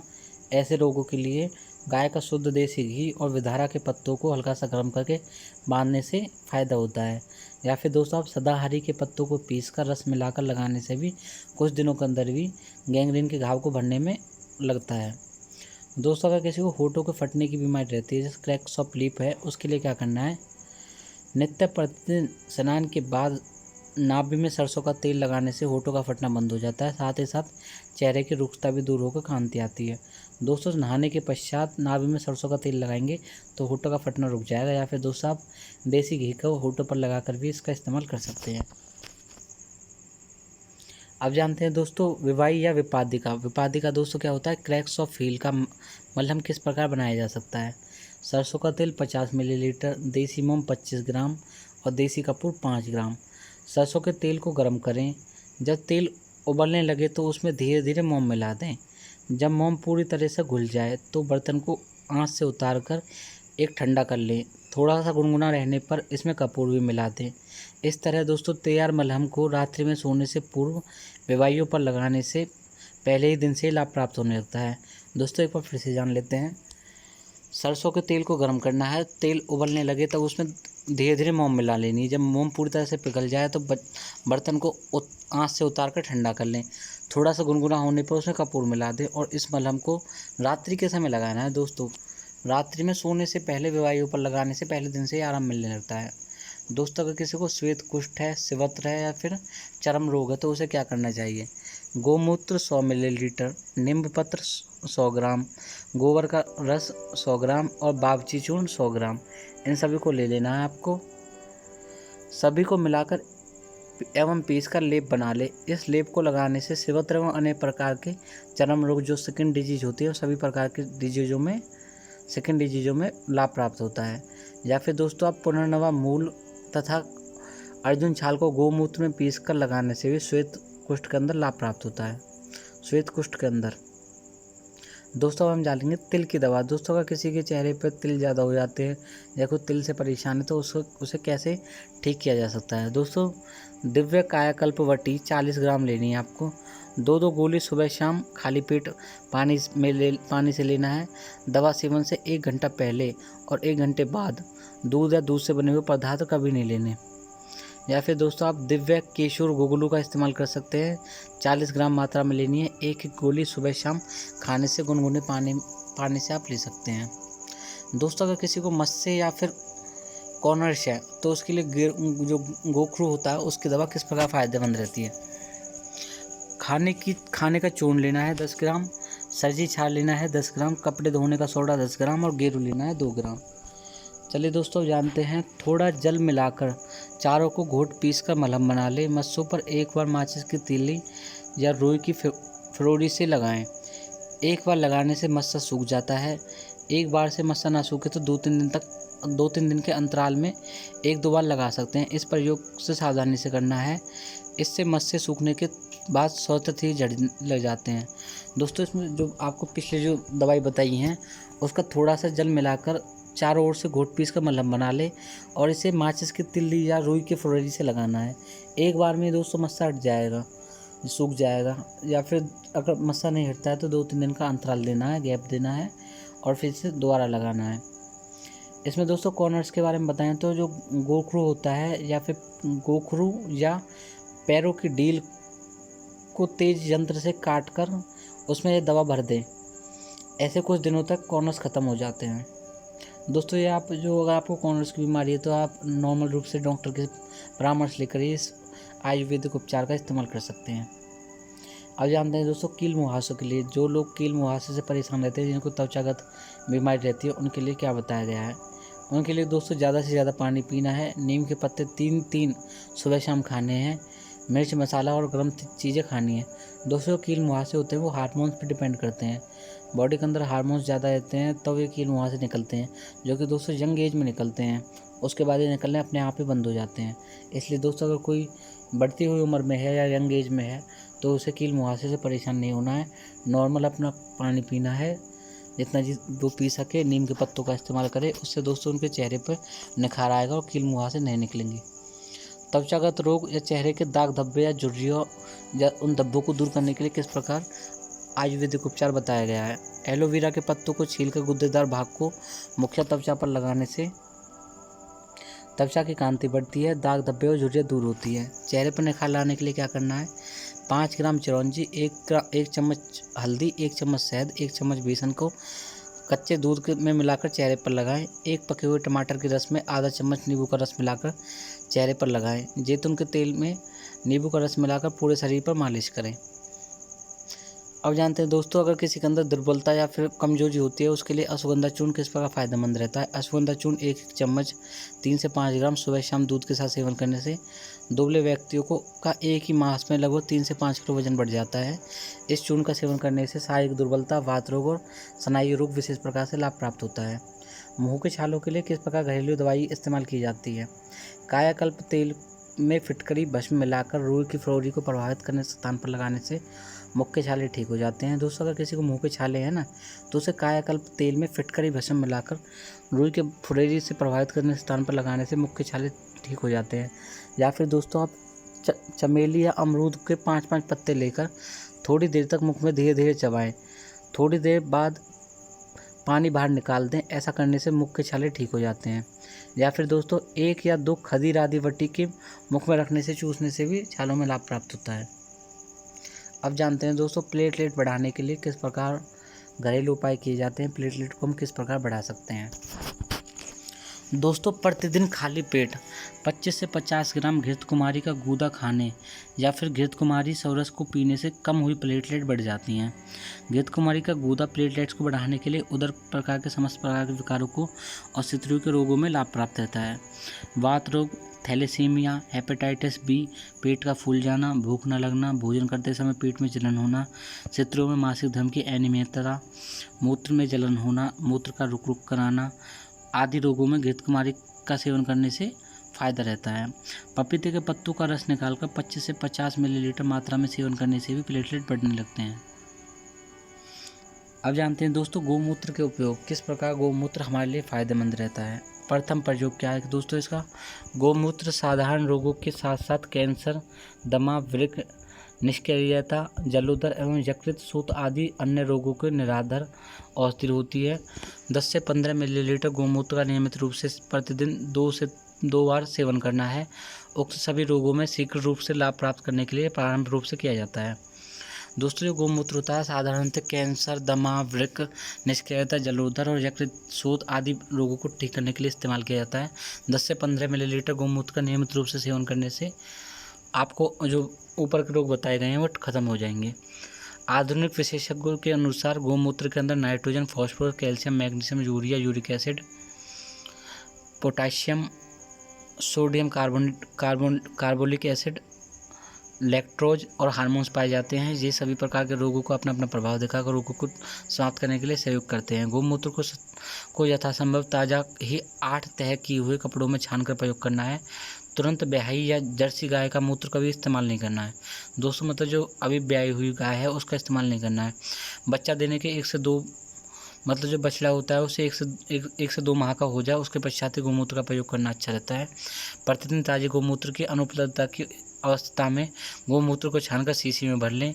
जो मधुमेह के रोगी नहीं हैं वे लोग इस गोमूत्र में मधु मिलाकर पी सकते हैं, सेवन कर सकते हैं। इससे वह अधिक दिनों तक सुरक्षित रहेगा। द्वितीय प्रयोग क्या है दोस्तों, गोमूत्र को तांबे के पात्र में रखकर उसको पका लें। या जब आधा रह जाए तो उसे छानकर शीशी में भर लें। 1-1 या 2-2 बूंद प्रातः सुबह शाम आंखों में डालने से आंखों में समस्त प्रकार के रोग में लाभ प्राप्त होता है। अब दोस्तों हम जानते हैं त्रिफला का प्रयोग किस प्रकार किया जाता है। त्रिफला का उपयोग किस चीज़ में फ़ायदेमंद है। हरड़, बहेड़ा, आंवला 3 फलों का मेल त्रिफला कहलाता है। समान मात्रा में मिश्रण को त्रिफला कहते हैं। त्रिफला को आयुर्वेद में रसायन माना जाता है। रसायन क्या होते हैं दोस्तों, जो आयु को बढ़ा दें, जो बुढ़ापे को ना आने दें, उसे रसायन कहा जाता है। इसमें विधि पूर्वक सेवन करने से रोगों का शमन हो जाता है दोस्तों। शारीरिक और शरीर के अंदर बल की वृद्धि होती है। त्रिफला के गुण कौन से हैं। त्रिफला कफ, पित्त, प्रमेह और कुष्ठ को हरने वाला, दस्तावर और नेत्रों के लिए हितकारी और अग्नि प्रदीप्त करने वाला, रुचिवर्धक और विषजवर नाशक होता है। 2 से 5 ग्राम त्रिफला चूर्ण में 125 मिलीलीटर लौह भस्म मिलाकर प्रातःकाल सेवन करने से बाल झड़ने रुक जाते हैं। दूसरे त्रिफला के गुण होते हैं जो पित्त, प्रमेह, कुष्ठ, दस्तावर, नेत्रों को हितकारी होता है और अग्नि को बढ़ाने वाला, रुचिवर्धक और विषम जवर नाशक होता है। 2 से 5 ग्राम त्रिफला चूर्ण 125 मिलीलीटर लौह भस्म के साथ बाल झड़ने की समस्या खत्म हो जाती है। 1 चम्मच त्रिफला चूर्ण को रात्रि को ठंडे पानी में भिगोकर रखने से उस जल से नेत्रों को धोने और नेत्रों के रोग खत्म हो जाते हैं। पित्त जनित गुल्म में दाक्षा एवं हरड़ का 1 चम्मच सौरस गुड़ मिलाकर पीना। त्रिफला चूर्ण की 3 से 5 ग्राम मात्रा में खाने में मिलाकर दिन में 3 बार खाना चाहिए। त्रिफला, डार्डिम, राजादान ये सभी प्रकार के वायुनाशक मूत्र दोषों को ठीक करने के लिए इस्तेमाल किए जाते हैं। हृदय के लिए दोस्तों पिपाशा नाशक होता है और रुचिवर्धक रहता है। रात्रि में सोते समय 1 चम्मच त्रिफला चूर्ण का सेवन गुनगुने पानी के साथ करने से कवच खत्म हो जाती है। त्रिफला का कवात बनाकर 20 मिलीलीटर मात्रा में पीने से विषम जवर का शमन हो जाता है। आधा चम्मच त्रिफला चूर्ण को प्रातः, दोपहर व सायं जल के साथ सेवन करने से अम्ल पित्त में भी लाभ प्राप्त होता है। 1 चम्मच त्रिफला चूर्ण को रात्रि में 200 मिलीलीटर पानी में भिगोकर रखें। प्रातः उठकर उसे गर्म करके जब आधा शेष रह जाए उसको छान ले और उसमें 2 चम्मच शहद मिलाकर इसका सेवन करें। कुछ ही दिनों के अंदर कई किलो वजन आपका कम हो जाएगा। अब जानते हैं दोस्तों हरितकी के उपयोग। हरितकी तो दोस्तों आपको पता होगा, उसके हरड़ बोलते हैं दोस्तों। इसके फायदे भी जान लेते हैं। हरितकी को चबाकर खाने से जठराग्नि की वृद्धि होती है। हरितकी को पीस कर खाने से मल का शोधन होता है। हरितकी को उबाल कर खाने से मल का स्तंभन होता है। हरितकी को भून कर खाने से 3 दोषों का नाश होता है। हरितकी को भोजन के साथ खाने से बल, बुद्धि, इंद्रियों में ताकत मिलती है। त्रिदोष का शमन, मलमूत्र का विरेचन होता है। हरितकी को भोजन के साथ सेवन करने से अन्नपान संबंधी विकार और दोषों को उत्पन्न होने के विकारों का शमन होता है। हरितकी को सेंधा नमक के साथ खाने से कफज विकारों में शमन होता है। हरितकी को शक्कर के साथ खाने से पित्तज विकारों का शमन होता है। हरितकी को घृत के साथ खाने से वात संबंधी विकारों का शमन होता है। हरितकी को गुड़ के साथ खाने से समस्त प्रकार की बीमारी को लाभ प्राप्त होता है। चलिए दोस्तों अब हम जान लेते हैं षड ऋतु के अनुसार हरितकी का प्रयोग। दोस्तों हमारे देश के अंदर 6 प्रकार की ऋतु होती है। वो 6 ऋतु कौन कौन सी हैं। हेमंत, शिशिर, वसंत, ग्रीष्म, वर्षा, शरद। आयुर्वेद के अनुसार विविध ऋतुओं को शरीर को निरोग और स्वस्थ रखने के लिए रसायन का प्रयोग किया जाता है। षड ऋतु के अनुसार हरितकी का विभिन्न प्रकार के अनुपातों में प्रयोग किया जाता है और इससे विशेष प्रकार के लाभ प्राप्त किए जाते हैं। दोस्तों अब हम जानते हैं षड ऋतु के अनुसार हरितकी जो रसायन का किस प्रकार इस्तेमाल किया जाता है। दोस्तों हेमंत ऋतु में आधा चम्मच हरितकी और सम मात्रा में सौंठ चूर्ण का इस्तेमाल करना फायदेमंद रहता है। दोस्तों शिशिर ऋतु जो दोस्तों जनवरी वाली ऋतु होती है, जनवरी फरवरी वाली ऋतु होती है ना दोस्तों, जिसमें ठंड ज़्यादा पड़ती है। हेमंत ऋतु में ठंड ज़्यादा पड़ती है, शिशिर ऋतु में भी ज़्यादा ठंड पड़ती है। लेकिन हेमंत ऋतु में जो ठंड पड़ती है वो चढ़ने वाली ठंड होती है, मतलब जो बढ़ने वाली ठंड, और शिशिर ऋतु में जो ठंड होती है वो उतरने वाली ठंड होती है। आधा चम्मच हरितकी और सम मात्रा में पिपली चूर्ण का ताजे जल के साथ सेवन करने से रसायन औषध का प्रयोग किया जाता है। इससे दोस्तों बहुत से स्वास्थ्य पर लाभ प्राप्त होता है। वसंत ऋतु, दोस्तों वसंत ऋतु कौन सी होती है? जिसके अंदर पेड़ पौधे पर पत्ते आने, नए नए पत्ते, फल फूल आने स्टार्ट हो जाते हैं, उसे वसंत ऋतु बोलते हैं। हरित की चूर्ण को सम मात्रा में शहद के साथ इसका इस्तेमाल किया जाता है। दोस्तों ग्रीष्म ऋतु में जाने तो ग्रीष्म ऋतु जो गर्मी वाला मौसम होता है, इसमें गुड़ के साथ हरित का सेवन करना अच्छा रहता है। वर्षा ऋतु में देखें तो दोस्तों वर्षा ऋतु जो होता है, उस ऋतु में सेंधा लवण के साथ हरित का सेवन स्वास्थ्य के लिए लाभप्रद रहता है। और दोस्तों शरद ऋतु की बात की जाए तो हरित के चूर्ण का सम मात्रा में शर्करा के साथ सेवन करने से हरित की बहुत ज़्यादा फायदेमंद रहता है। दोस्तों अभी तक हमने जाना था हरित का प्रयोग किस प्रकार किन किन यूज में किया जाता है, किन किन डिजीज में इसका इस्तेमाल किया जाता है। इसका इस्तेमाल स्तंभन में, रक्त शोधन में इसका इस्तेमाल बहुत ज़्यादा किया जाता है। साथ ही साथ दोस्तों 6 प्रकार के षड ऋतु हैं, इनमें हरित का इस्तेमाल किया जाता है। दोस्तों यहाँ पर हमने 100 ऐसे घरेलू चमत्कारी उपयोगों के बारे में जान लिया है। 100 ऐसे चमत्कारी घरेलू उपचार हैं जिनके बारे में हमने यहाँ पे जाना है, जो आपके लिए बहुत ही ज़्यादा फायदेमंद रह सकते हैं। यहाँ पर दोस्तों समस्त प्रकार के बहुत सारे ऐसे बीमारियाँ थी, जो ऐसी बहुत सारी डिजीज़ थी, इनके बारे में हमने जाना है और घरेलू उपचार करके इनका इस्तेमाल किया जा सकता है। दोस्तों किसी भी डिजीज़ को ख़त्म करने के लिए घरेलू उपचार काफ़ी रहते हैं।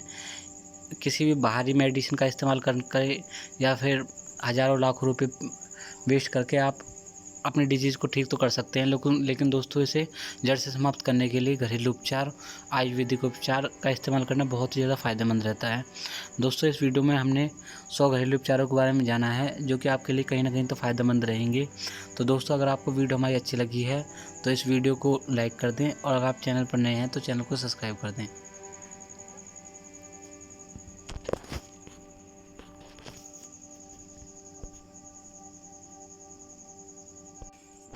दोस्तों यहाँ पर हमने 100 ऐसे घरेलू चमत्कारी उपयोगों के बारे में जान लिया है। 100 ऐसे चमत्कारी घरेलू उपचार हैं जिनके बारे में हमने यहाँ पे जाना है, जो आपके लिए बहुत ही ज़्यादा फायदेमंद रह सकते हैं। यहाँ पर दोस्तों समस्त प्रकार के बहुत सारे ऐसे बीमारियाँ थी, जो ऐसी बहुत सारी डिजीज़ थी, इनके बारे में हमने जाना है और घरेलू उपचार करके इनका इस्तेमाल किया जा सकता है। दोस्तों किसी भी डिजीज़ को ख़त्म करने के लिए घरेलू उपचार काफ़ी रहते हैं। किसी भी बाहरी मेडिसिन का इस्तेमाल कर या फिर हज़ारों लाखों रुपए वेस्ट करके आप अपनी डिजीज़ को ठीक तो कर सकते हैं, लेकिन दोस्तों इसे जड़ से समाप्त करने के लिए घरेलू उपचार, आयुर्वेदिक उपचार का इस्तेमाल करना बहुत ही ज़्यादा फायदेमंद रहता है। दोस्तों इस वीडियो में हमने 100 घरेलू उपचारों के बारे में जाना है, जो कि आपके लिए कहीं ना कहीं तो फ़ायदेमंद रहेंगे। तो दोस्तों अगर आपको वीडियो हमारी अच्छी लगी है तो इस वीडियो को लाइक कर दें, और अगर आप चैनल पर नए हैं तो चैनल को सब्सक्राइब कर दें। यहाँ तक वीडियो को देखने के लिए दोस्तों आप सभी का बहुत बहुत धन्यवाद। चलिए दोस्तों मिलते हैं अगली वीडियो में और जानेंगे बहुत सारी बीमारियों के उपचार के बारे में, जो कि नियमित रूप से मुफ्त में इसका इलाज किया जा सकता है, और अपने घरेलू उपचार के माध्यम से, आयुर्वेदिक उपचार के माध्यम से हर रोग से लड़ा जा सकता है।